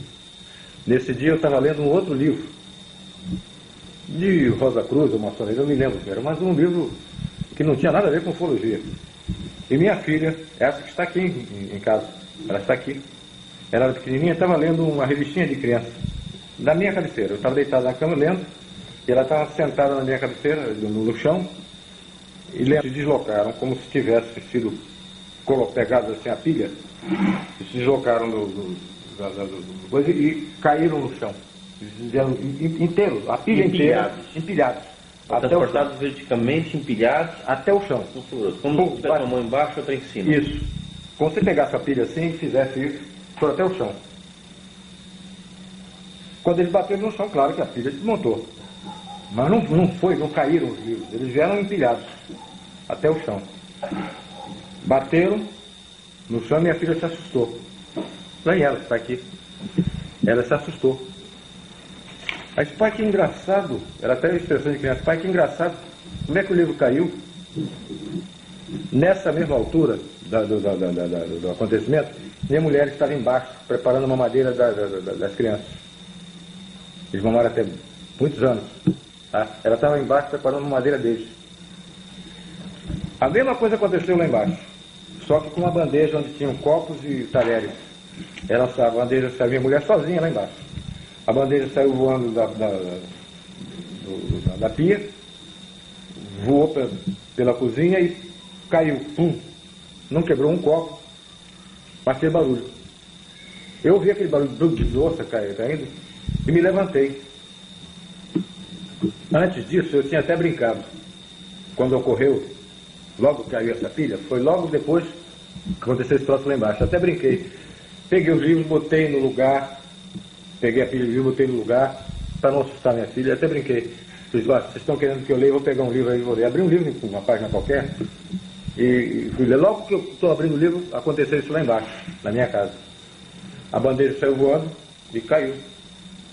Pelo barulho, eu pensei que tivesse machucado alguém, que a minha tivesse cortado, porque tinha barulho de louça batendo. Eu tinha uma escada, era do caso, 2 andares. Eu ia descendo quando ela vinha subindo com os olhos arregalados. Aí eu não fico mais lá embaixo, não. Eu disse, o que era? Não sei, saiu a bandeja voando e caiu. A bandeja não tinha por que sair da pia. Perfeito. Ela onde você coloca prato todo dia, em copos e não sei o que, toda hora. Ela saiu voando e foi parar no meio da pia, da cozinha. Esse, pô, não entendi. Juntei a bandeja e botei no lugar. Aí levei um copo d'água com a minha mulher e tal, tudo bem. Logo em seguida, uns 2 ou 3 dias depois, ela já estava dormindo, eu estava deitado. E estava fazendo uma espécie de desligamento. Fazendo uma mentalização. Pô, estava fora, estava bem desligadão. E era em torno de meia-noite, mais ou menos. Eu estava deitado, minha mulher do meu lado, na cama, e eu estava deitado de lado. Estava deitado assim de lado. De repente, no meu quarto, um clarão muito forte, e um estalido, como se você tivesse ocorrido alguma coisa assim naquela caixa que tem os disjuntores, tá? Como se tivesse tido algum problema ali, aquele estalido muito grande, muito forte. E ao mesmo momento em que iluminou o quarto todo. Eu me assustei, já vi o troço esquisito. E imediatamente após isso, tinha um ser atrás de mim, me abraçando. Até uma situação meio esquisita. O cara me abraçando por trás, eu não gostei muito da história, não. Tá?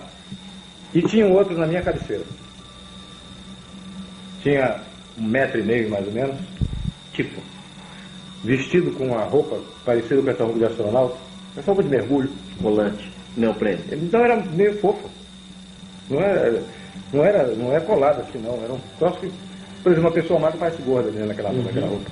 Tá? O rosto não vi, mas era cinza chumbo. Tá?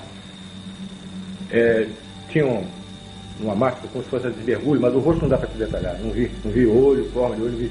E eu estava muito assustado. E aquele bicho atrás me abraçando. Me abraçou, me apertou e falou no meu ouvido em português. Com um som de... Hoje a gente ouve até nessas... Parece computador. Voz de computador, aquela voz assim, ó. Metalizada. Metalizada, uma voz assim. Falando no meu ouvido, disse, calma, não vamos te fazer nenhum mal. E sua mulher nessa história? Continua dormindo. Ela nem sabia de nada. Ele, calma, não vamos te fazer mal nenhum. O cara da vacina, eu olhei assim, esse baixinho estava aqui na minha cabeceira. Eu estava ao contrário dela. Logo em seguida, o outro estalido e o clarão desapareceram. Eu fiquei muito assustado. Houve alguma situação de perda de tempo? Não me lembro. Não me lembro que eu fiquei depois raciocinando. Pô, será que eu sonhei? Será que eu... que foi? Um troço esquisito. Mas 2 vezes eu estava... Quando eu estou acordado, o primeiro estalido, pum, o segundo estalido. E essa troço todo, eu digo, porra, eu não entendi. Eu não me lembro se eu desci para beber água. Eu acho que eu desci, fui beber água. Um troço desse qualquer, foi tomar um risco, sei lá que porra. Não, esse tipo de coisa incomodou nos dias seguintes? Não, no dia seguinte... Voltou a acontecer? No dia seguinte, não. No dia seguinte, eu fui pro quartel. Minha mulher sempre fechava o portão da casa, por causa dos cachorros e por causa das crianças. Eu saía com o carro de ré, quando eu saía, ela fechava o portão. Então ela me acompanhava até o carro, eu entrava no carro, me despedia dela, saía com o carro de ré, ela fechava o portão e eu ia embora pro quartel. Eu tinha, nessa época, tem um fato relativo a esse carro de novo. Eu tinha um Alfa Romeo azul marinho. Eu fui meter a chave no carro, o carro estava na garagem, meti a chave no carro, na porta do motorista. Quando eu cheguei perto da porta, a porta do outro lado abriu. E minha mulher estava vendo, ela ficou assustada. A porta do outro lado abriu, sozinha. Eu não tinha tocado no carro. Eu estava com a chave, fui chegando perto. Quando eu fui para abrir o carro, a porta do outro lado abriu. Pá! Abriu. E minha mulher ficou olhando, já tinha acontecido esse negócio de noite. Do livro cair, da bandeja sair voando pela cozinha. De manhã a porta do carro abre sozinha. Aí ela ficou assustada. Eu até brinquei. Olhei, companheiro, você não vai andar muito não, a viagem é curta. Daqui pro Quejeiro, minha casa Quejeiro é pertinho. Companheiro, a viagem é curta. Conversando com alguém imaginário. Aí sentei no carro. Aí estiquei a mão para fechar a porta. Quando eu estiquei, a porta fechou sozinha. A minha mulher ficou mais assustada ainda. Que coisa é essa? Pum, fechou. Eu saí, fui pro QG. Ela está hasteando a bandeira, estou batendo continência e o meu braço esquerdo coçava muito. Eu doido para parar aquele... a bandeira chegar lá no topo e parar o hino, para eu poder coçar meu braço. Eu não podia tirar a mão da pala. Aí o braço coçando, mas com a mão que eu... Quando parou, eu cocei, eu olhei e estava vermelho, esse lugar aqui. Eu te mostrei isso? Não. Estava vermelho nesse lugar. Eu olhei, pô, esquisito. Tinha um ponto vermelho e todo em torno assim, cor de rosa. E nesse ponto, esse ponto desde a braço direito, de 77 a 8 pontos no mesmo lugar. Tá? Aqui, ó. Aí, pô, passou, eu vivia com esse troço coçando. Eu estava trabalhando, estava fazendo minhas obrigações lá na minha mesa e tal, isso que eu coçava esse troço. Aí um dia, por mera curiosidade, eu apertei nesse ponto. Aqui. Presta atenção aqui. Quando eu apertei, parece o troço aqui na frente, ó. Olha aqui, ó. Uhum. Olha aqui, ó. E se eu apertar assim, você vai ver que ele aparece aqui no meio, ó. Passa a mão. Tá vendo? Uhum. Como se tivesse uma coisinha de plástico, um pedacinho de plástico aqui, ó. Olha aqui, ó. O senhor já fez algum raio-x, algum tipo de... Já não sai nada. Olha aqui, ó. Olha o ponto aqui. Pega nesse ponto aqui. Aqui não, na ponta ali. Eu tô sentindo uma coisa, parece uma agulha que ficou lá dentro. Uma bem mole, um plástico. Um plástico. Uma agulha de plástico que entrou e ficou. Que não parece ser veia. Não é. O senhor aparece a ponta ali, ó. Vou apertar uma vez aqui, ver se aparece isso. Muito estranho. Tá? Vamos fazer uma cirurgia para isso aí. Eu não. Já me aconselharam, não. Escuta só. Eu conversei depois com a equipe, ó, isso aqui. Os caras ficaram olhando. Aí o Flávio falou, eu tenho a mesma coisa na perna esquerda. Eu acho que era esquerda. Uma das coxas. Ele tinha isso numa coxa. O Flávio, esse súbito, morreu de derrame. Tá? Ele tinha uma coisa dessa na perna esquerda. Mesmo tipo de coisa? Mesma coisa. E os demais? Não, só nós dois. Só eu e ele. E ele já morreu, hein? Pois é. Mas Mas ele morreu primeiro que eu, e ele na frente. Depois eu conversei com um amigo meu, médico. Mostrei ele, esquisito. Vamos ao hospital, vamos ver isso aí. fizeram regulares do raio-x para só pegar a pele e tal, não sai nada. Uma vez que eu fui a São Paulo, conversei com o Rafael Semperi do lá. O Rafael tinha metade do apartamento dele, é ufologia. Tinha arquivos, tinha máquinas. Hoje está pior, eu imagino. Tá, deve imaginar. Ele chegou e então pegou uma bússolazinha, pequenininha que ele tinha. Ele chegou, vou dar uma olhada aqui. Quando ele colocou a bússola em cima, ela oscilou. Por isso que eu sugiro, pode ser uma evidência física sem precedência na coisa. Tá? Ele chegou, colocou, ele fuma cachimbo, né? E ouve muito mal, ele ficou assim, então ele... Deixa eu ver isso aí. Eu quando mostrei, olha aqui, ó, aparecendo. Uhum. Aí ele chegou, pegou uma bússolazinha pequenininha, parecia uma latinha de pomada. Ele botou aqui em cima, a bicha tum, variou. Ele disse, Holanda, isso aí é um troço que eu nunca tinha visto.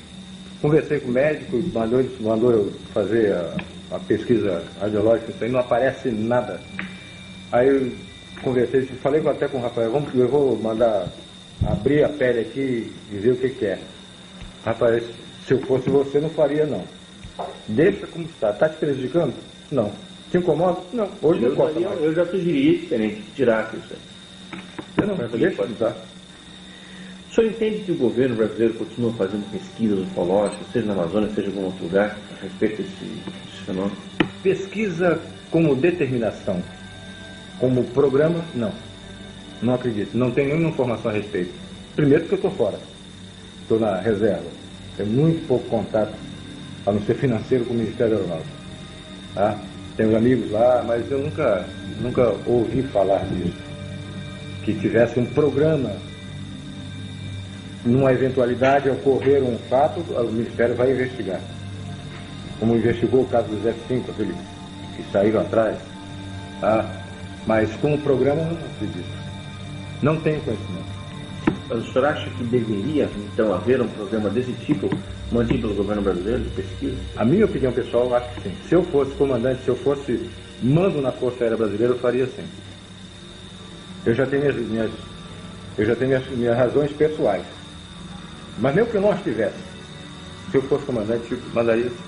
O que o senhor imagina que foi feito da Operação Prato, dos documentos? Acho que estão arquivados, sem dar muito valor a isso. Não tive conhecimento de nenhuma repercussão disso no Ministério da 500 fotografias, dezenas de filmes. Não foram 500 fotografias para eles. Foram as fotografias contidas no relatório. Alguns negativos. A maioria foram com nós. Em Belém. Existe alguém lá, que o senhor sabe, que esteja tomando conta desse material? Ele está guardado no segundo comando e você não vai obter nada a respeito disso. Ninguém abre isso. Tem alguém tomando conta, alguém cuidando, mantendo isso aqui? A minha seção, com a qual eu pertenci, fica guardado, mas você não terá sucesso nenhum. Ninguém abre, nem Brasília, nem Belém. Os meus filmes, os 4 filmes que foram feitos, filmes de filmadora, falei que foram mais de 500 fotografias. Mas os filmes foram feitos 4. Um era do Ministério da Aeronáutica. 3 eram meus. Os 4 foram para o Ministério da Aeronáutica, eu nunca tive meu de volta. Os outros foram comprados com meu dinheiro, foram feitos por mim e a Aeronáutica nunca me devolveu. O senhor nunca pensou em guardar um souvenir desse material? Não, veja bem, eu lhe falei, a Força Aérea foi e é a minha vida. Eu adoro a Força Aérea Brasileira. Muito mais quando estava lá dentro. Tá? Hoje eu fico de fora, vendo como é que meus companheiros, os que me sucederam, como é que estão fazendo com ela, para que ela prospere, para que ela progrida, para que ela se engrandeça. Eu sempre tive um respeito muito grande pela Força Aérea e pelo meu serviço. E eu nunca faria isso com a Força Aérea. Fiquei calado 20 anos. Fui consultado, fui procurado várias vezes. Me pediram que eu escrevesse, que fizesse declaração. Você mesmo, você me pediu, eu disse, não posso falar. Hoje não, hoje estou na reserva. E para os militares que permanecem na aeronáutica, que sabem que existem esses documentos e que a população tem o direito de conhecê-los, você não acha que vai ter um certo embaraço? Você não acha que esses documentos deveriam ser liberados para o público? Aí já é decisão do comando. Eu acho que, a minha opinião, é aquela que eu te disse. Se abrir, se disser, logo em seguida vem outras perguntas que o Ministério da Aeronáutica, o governo brasileiro não tem resposta. Para evitar esse constrangimento, não se fala nada. Uma vez eu estava assistindo o Flávio Cavalcante, um interrogatório sobre isso, um cara perguntou, já que essa coisa, por que eles não pousam no Maracanã para todo mundo ver? Se acontecer um caso desse, um pouso na esplanada do Planalto, aí não tem jeito. Não é? O que eu acredito é que em futuro próximo, bem próximo, e posso ser até um pouco mais abusado do que eu estou te dizendo, não chega a 2 anos, esse evento vai acontecer. Dentro de 1 ano e meio a 2 anos, esse evento vai acontecer. Contato claro, aberto, todas as televisões do mundo, CNN, Globo, todo mundo vendo. Isso deve acontecer dentro de um futuro bem próximo. Você entendeu a minha posição? Antigamente não dava, eu ficava... Perfeitamente. Falasse qualquer coisa, isso... A primeira coisa que chegava o ministro, se chegasse a público, na televisão, se eu tivesse o desplante chegar na televisão, eu vi porque não sei o que, alguma coisa assim.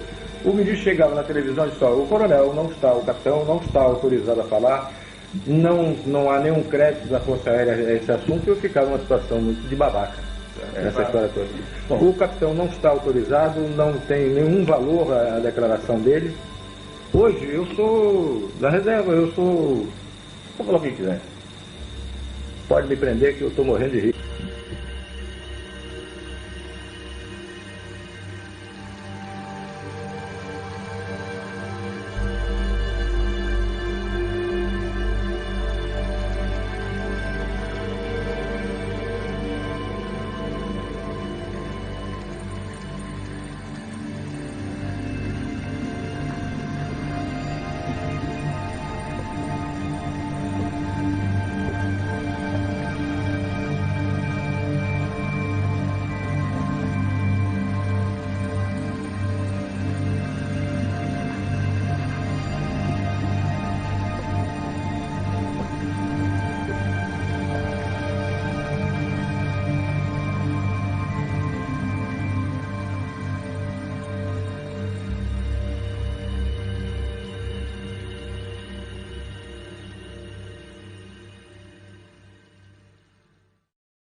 É isso aí, galera, espero que tenham gostado dessa entrevista do coronel da aeronáutica da FAB Urangê Holanda. Essa entrevista dos ufólogos que fizeram com ele, né, o coronel Urangê Holanda, é da Operação Prado, que aconteceu em Colares, no Pará, no ano de 1977. Essa operação que rolou lá sobre os discos voadores que estavam atacando a população, né, que eles falavam que era o chupa-chupa. Né? Então aqui é a entrevista dele até com o Jevaer, né, aquele ufólogo da revista Jevaer, né, o Jevaer, o ufólogo da revista UFOS, né? Também fez a entrevista com o comandante Urangê, né, ex-aposentado Urangê Holanda, né, e da Operação Prado, né, que rolou em 1977, né, em Colares do Pará. Né. Então espero que tenham gostado dessa entrevista. Não se esqueça de deixar o seu like, de se inscreverem, de ativar o sininho, que isso ajuda bastante, e vamos fazer bater essa meta dos 2 milhões de likes e de inscritos. Quanto mais likes vocês deixarem, quanto mais gente se inscreverem, isso ajuda bastante a gente ter um alcance maior na plataforma do YouTube. Dependendo da gentileza de vocês, quanto mais gente se inscreverem, quanto mais gente deixar o seu like, isso vai ajudar a gente a ter um crescimento cada vez maior aqui na plataforma do YouTube. Não se esqueçam de ativar o sininho para o YouTube recomendar os meus vídeos cada vez para mais pessoas, e comentem o que vocês acharam dessa entrevista, né, do ex-comandante da aeronáutica, né, da FAB e da Urangê Holanda, né, desse caso da Operação Prado, que ele fala ali, né, do ano de 1977, que rolou em Colares, no Pará. Né? Então espero que tenham gostado desse vídeo, e até o próximo vídeo. Estamos juntos e valeu!